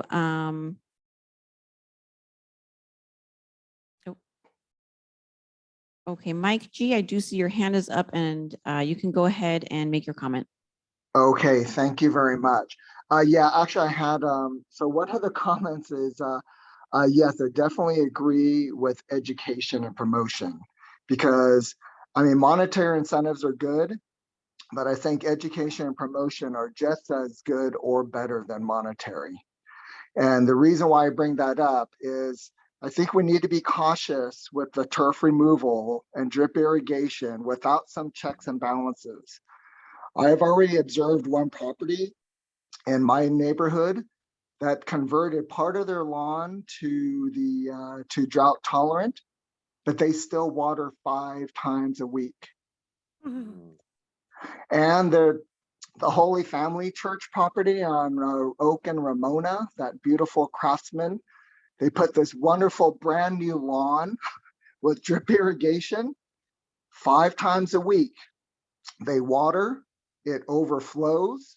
The water goes from that location all the way to Meridian. That's like 3 or 4 blocks away. So I totally get it. Removing turf is good, but there needs to be some checks and balances. And lastly, I guess I wanted to understand the rotating sprinkler nozzles. So the city is offering 10, anything over 10, which actually my small property, I would actually go for. I did, but the thing is promotion, I didn't even know he was there. So I guess it's my vote to still vote for those sprinkler nozzles. And but is that on top of, I have to already have met the 30 that MWD has, or is the city just a separate one that I could apply separately? Yeah, that's a separate program that starts at a lower number. Got it. Okay, that's what I thought. Just wanted to double check, but who knows? And maybe I won't be able to do it because it's going to be removed. Okay, thank you very much. But yep, no problem. Thank you. Thank you. And since we have opened up the public comment again for this item, is there anyone else in the audience that would like to raise their hand and make a comment? Okay, I don't see any hands. I believe we are done with this item. Okay, then let's move on to our action items with the first and only item being the approval of the minutes from the last meeting. Is there any discussion on the minutes? I move to approve the minutes. I'll from second. March. Okay, we have a motion and a second. We have a roll call on that, please. Yes, so we have a motion by Commissioner Jones and seconded by Commissioner Hammond to approve the minutes from the meeting of March 22nd, 2022. Commissioner Jones, Yes. Commissioner Kelly, Yes. Commissioner Siegel, Yes. Vice Chair Hammond, Yes. Chair Hammond. I mean, Chair Law. Yes. It's been a long night. Okay, motion passes. Thank you. Okay, thank you. And so now we can move on to communications. And we'll begin with the city council liaison communications.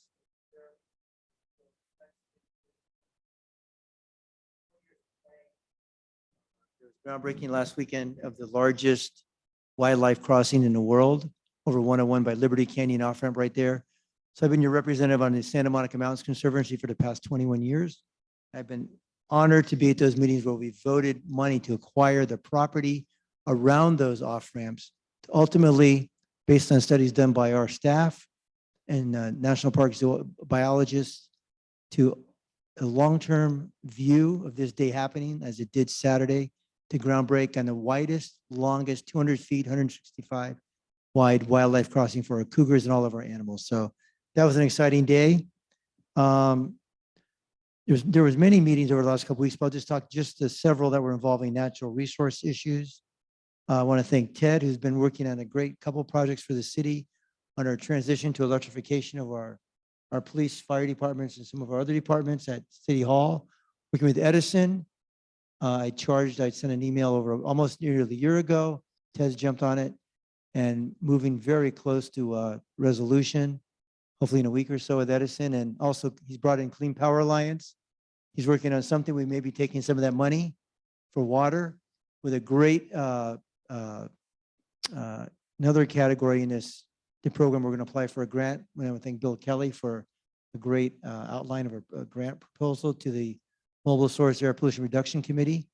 They have created a program for transformative, innovative projects, and our project fits perfectly into that. Hopefully there's $3 million available for the 4 counties. We're going to apply for a lot of that money. And Ted's leading the charge, RP's on it, staff's on it, antennas on it, the police are on it.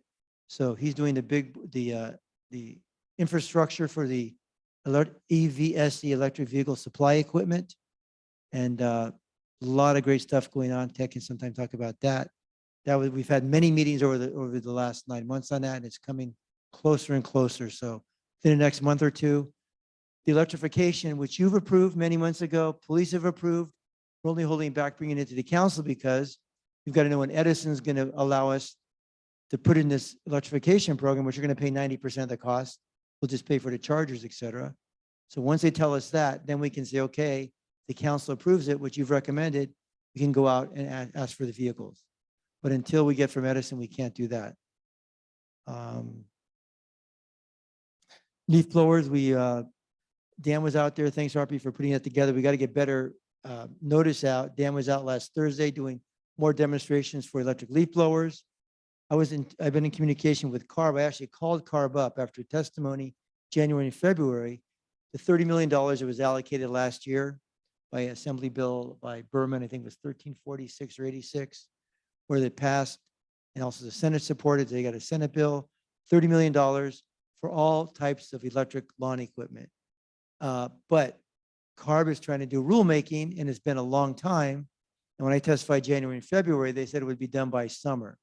So I finally called last week, and the gentleman who said he would come down here and spy on our parks that we're doing electric, I said, Eloy, it's been several months. When is that program coming? Because our ordinance in other cities who are copying us, like Pasadena, I got a call from RP, I think you saw it, maybe saw, from staff, building and planning at La Cañada. They want to copy our ordinance, for banning gas-powered leaf blowers. They said, this is coming up. When is the money available? Because ours is effective October. Are you talking June, July, August, September? I got to know, because I don't want to make the gardeners pay that or the residents pay a fine. So we got to know. So Mayor, we're going to call you this week. So we've got a meeting tomorrow with CARB, CalSTART, and all the people about that. They want to know from us, but you were just talking about how much should the rebate be for? How can we get the word out? How are we in South Pasadena getting the word out so they can copy us? So big things happening in the state that we're actually directing right now, our city and staff. I also went on behalf of kind of the city and AQMD, got a call from Sierra Madre, wanted to do an Earth Day event. So I had AQMD staff call them. We had people there. COG was there. I went over. They're really looking at copying us again. They said, boy, you're doing this. Dan May was there from Mags. We demonstrated electric lawnmowers for them. They said, if South Pass can do it, we should be able to do it. They were asking a lot of questions. So I was up there, rode the bike, took the train, rode the bike back. Finally, RP will talk about it, but we've been planning for months. Again, the mission to mission, hope you'll participate this Sunday, 9 to 4. We got approached by active SGV and said, go ahead with it. We've done it before. Let's do it again. It's going to be an exciting day. Hope you participate. Thank you very much. Okay, thank you. And now we can move on to the commissioner communications, and we'll start on this side. Commissioner Hammond.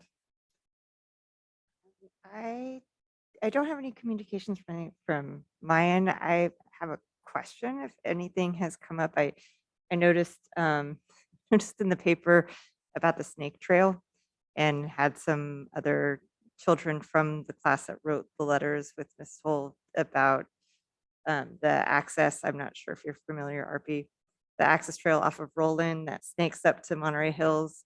A lot of some of the issues that the children brought up in the letters were kind of related to NRAC issues, and I was just curious if anything came from it.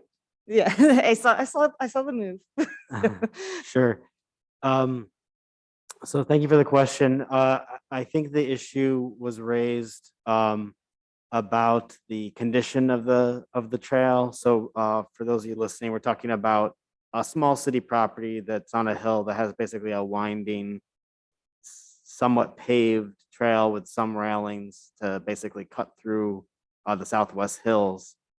So we do have a landscape maintenance contract that services that basically cleans up trash and does some of the vegetation trimming. So that's active, and we have them out there. The issues raised by the students was really the condition of the trail, the paving, the railings. There's no lighting on the trail. So we're including that as a future CIP item to see, how we can dedicate parks money to that property in the future. There's a very large demand for parks infrastructure in the city.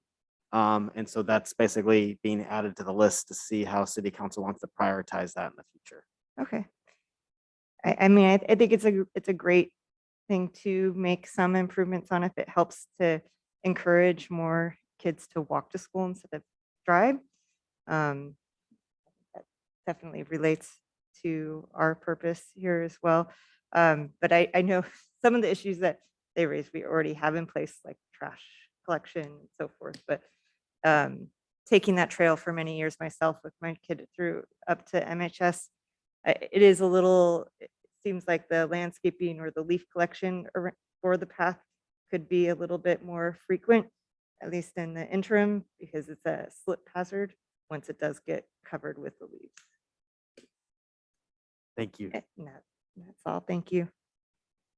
By coincidence, I just hiked through there with Pack 7 of the Cub Scouts last weekend, and we picked up trash on the way. So that was maybe it was inspired by this letter. I don't know. Okay, well, let's move on. Commissioner Siegel? Nothing except I'll see you on Sunday. Yes. Likewise for me, no comments, but I plan to be there Sunday. I just have a couple quick ones. First of all, congrats RP. The Earth Day celebrations were great.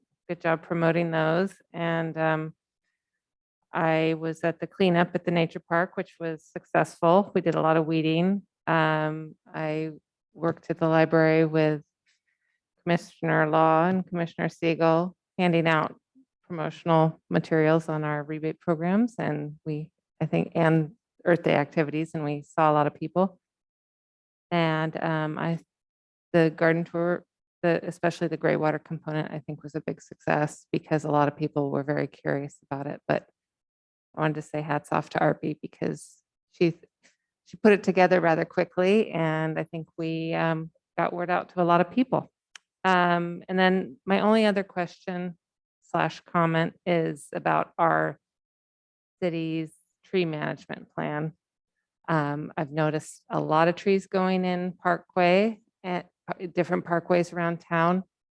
And there's been a couple issues. One I'm seeing is that they're not actually communicating to the homeowner that the tree is going in. The tree is just going in. And I don't think we have a tree management plan. And I'm seeing some kind of questionable choices that are being added to some streets in terms of compatibility.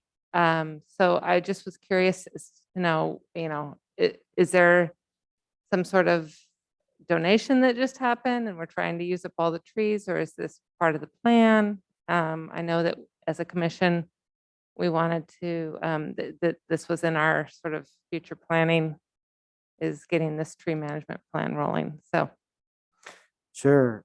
So yeah, we are talking about like an urban forest management plan. We did list it as a need in our budget this year. It is, at the moment, we don't have any grant funding for it, so it would be a general fund item. So we've actually, it's in the capital improvement plan, the 5-year plan. It's not planned for this year. It'll probably be deferred to another year just because of the concentration of needs in the general fund capital improvement program. But in our operating budget, we did propose to increase tree planting to accelerate adding trees to vacant sites this year. So that's something that the council will make a decision on coming this June, as to increase tree planting, but likely not to implement a urban forest management plan this particular year. do you have any insight as to some of the, I guess, decision-making on some of the plantings? Because there's been a few things that have happened with clients and with neighbors, and gardeners Sure. have told me like irrigation lines have been broken and such. So I'm just curious to know, are they communicating this to the city? Is the city communicating to the homeowners? And One of our performance metrics that we're introducing this year is to increase our outreach for the Parkway tree programs, that people understand the requirements of them and that we can more easily work with them in terms of getting them installed. What I have heard anecdotally from the staff is that there's a little bit of resistance for people actually getting Parkway trees installed because they understand they have to take care of them, and because there is a need to water them, and people are hesitant to utilize water, obviously the drought conditions. So it is a challenge, and to sort of mitigate that, that's why we have proposed increasing our outreach efforts for that Parkway tree program this year. Hopefully that helps. I don't know if that answers your question completely. Somewhat. No. Well, with regard to your concerns about irrigation lines being broken, I hadn't heard that, but it sounds like it's a matter just like it's like a coordination issue. Is that what it sounds like? There's a little bit of a placement issue too, and I sent RP a photo about 2 trees being planted 10 feet apart, and one of them has a 40-foot canopy. Oh, I see. And then another one was planted right adjacent to a street light, about 2 feet from it, and it's an evergreen tree. So it's just the decision-making Got it. in terms of the long, The I placement. want to see trees going in the ground that are in the right place Yeah, I mean, so that they're, successful. of course, yeah, I mean, And I just was curious as to know why some of these are being planted in certain locations. I'm not saying, like, I don't object to trees being planted at all. I think it's wonderful, but I think there needs to be a plan in place so that it's, a sustainable long-term solution. I understand the issue a little more clearly now. I wasn't touching on that. So the way it's supposed to work is that we utilize our city arborist who's contracted to, it's actually, there's like several passes to the process. It's to actually identify vacant sites that are appropriate and then plant in those vacant sites. Many times they're exactly where a tree was removed previously, but it sounds like that might not be happening. So I'll take that as an action item to go back to our team and see exactly what the disconnect is. Because we actually map those sites in a GIS system so that the tree removal crew and the tree site selection crew and the tree planting crew are different crews. It's actually efficient the way they do it. They separate out those tasks. So we'll see where the disconnect is there and report back.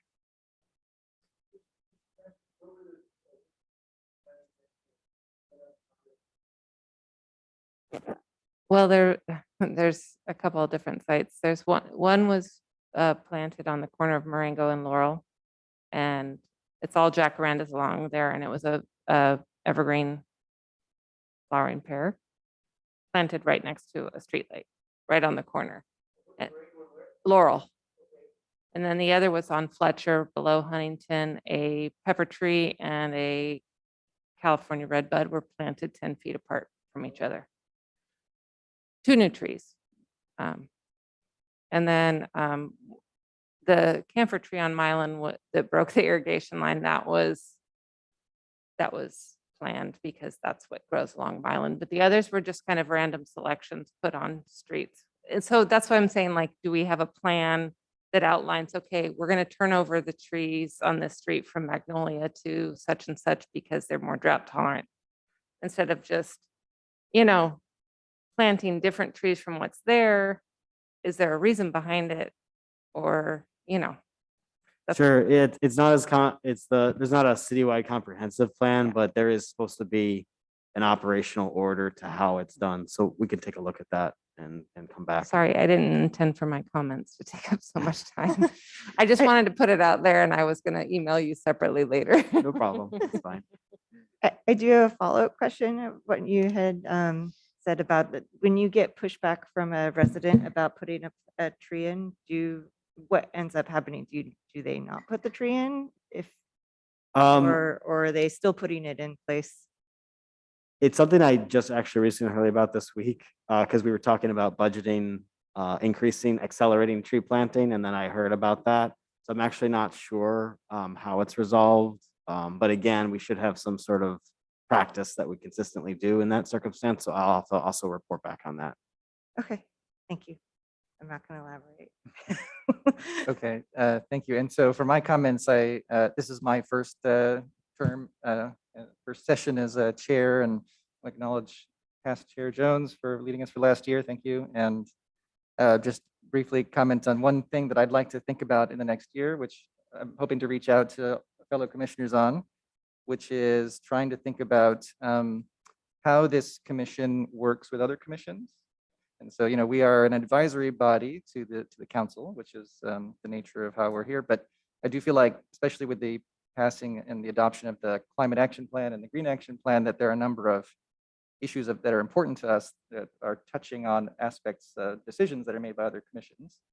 And so I'd like to think about ways that we can more directly integrate our ideas and our knowledge about the policies that we've encouraged the city to adopt at that level of commissions, so that can be propagated up to decisions that they make and that they also refer to the council for adopting. So specifically, I'm thinking of maybe sort of a liaisons, maybe a one-to-one. You could find some particularly environmentally relevant commissions. Transportation might be one, potentially public safety could be one, and we might find people here that can maybe make some sort of commitment or at least do our best effort to participate through public comments and other means through the in those bodies. So something that we can elaborate and flesh out as we go forward. But I just wanted to raise that as something I'm excited about thinking about more directly here as chair. And with that, I will end my comments. And we can move on to staff liaison communications. Who would like to go first?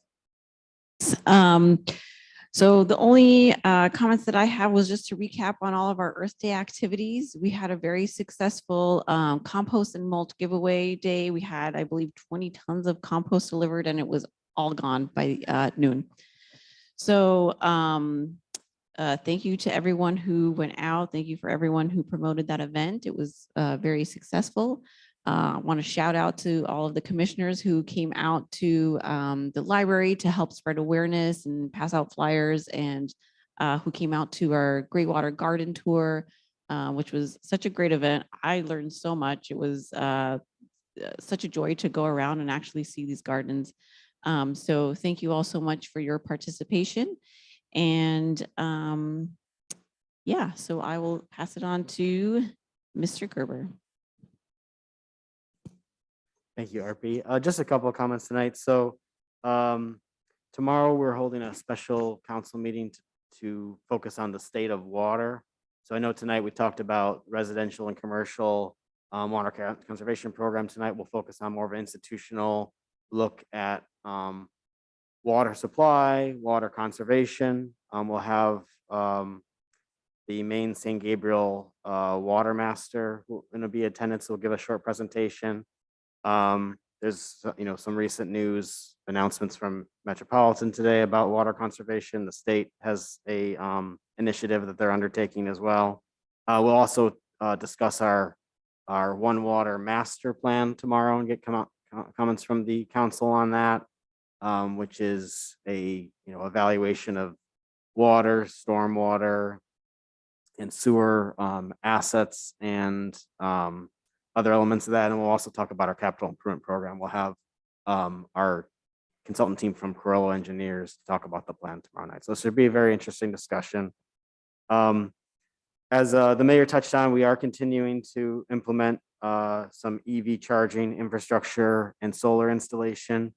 We're actually installing our level 3 charger starting tomorrow over in the fire department lot that will assist our 8 a.m. I think we're going to be starting on that tomorrow morning. So we'll be running conduit at the fire station tomorrow. And we'll actually have our this Clean Power Alliance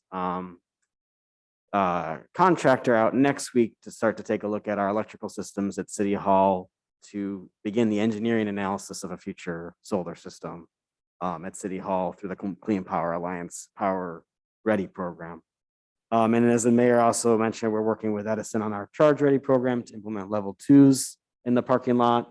And so that's a long process, which we would eventually bring to council with an agreement.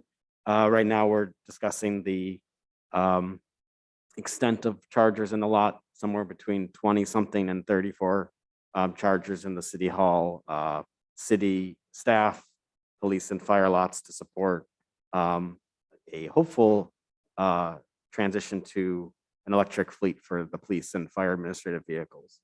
Mayor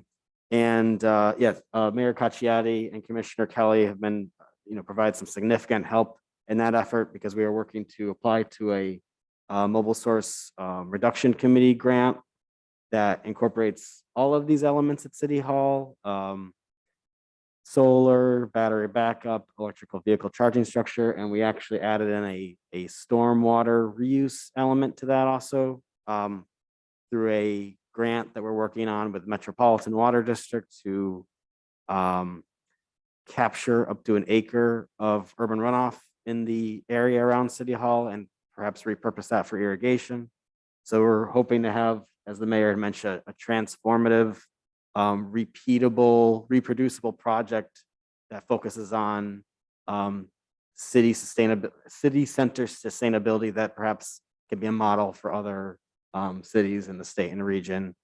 Just trying to figure out all the pieces and all the grant funding all together, and the timing is a little challenging, so we're working on that. Sure. So our projection for that water component, in order to meet the qualifications for the Metropolitan Grant, is to capture at least a minimum of 1 acre foot of water. So for the hydrology of that area, that means expanding out a project like over to Fremont and up to, Cross Mound and Hope and down to Mission. And so that project is probably over $1 million. Metropolitan has designated a matching $500,000 to that project, but it requires a matching grant of $500,000 from the city, which perhaps we could use water efficiency funds for that, but we have to really take a look at, the ratio of the spending versus the income on that and how long it would take to pay back. You saw the funding on that this evening. So there's a lot to consider on that project. But thank you very much for, Mayor Cacciatti and Commissioner Kelly for your assistance on that. And then lastly, I'll just mention that from the Public Works perspective, we released a request for qualifications today for a whole slew of on-call professional services to assist our staff in pursuing a lot of these capital projects and some of our operations plans. We're requesting 29 different categories of professional services, anywhere from civil engineering and structural services to facility assessments to energy audits and water conservation efforts in there as well. So we're hoping that this is as a result of our public works assessment that was conducted at the end of last year, which recommended adding staff and utilizing on-call consultants to expedite some of the delayed projects and programs in the Public Works Department. So we've received the go-ahead to hire additional staff from the City Council this past month. And so we're adding the other component of that is supplying with technical resources in the professional services community. And so we're working through that Public Works. So that's all I have. Thank you very much. Thank you. Okay, thank you very much. And so that, I think now we're moving on to upcoming events. That concludes all the communications. So I see 4 items here: Eclectic Music Festival on Saturday, 626 Golden Streets on Sunday, busy weekend. There's also the LA County Smart Gardening webinars as usual, with the web link on the agenda for tonight. And similarly, there's the regular item here of the Metro Water District turf removal and California Native Landscape webinars. Also, the URL is there on the agenda. Are there any other events of note? We should add to that. We're already quite busy this weekend, I guess. Okay, so with that, I shall adjourn this meeting. Thank you all. Thank you. The time is 9:39. Thank you all.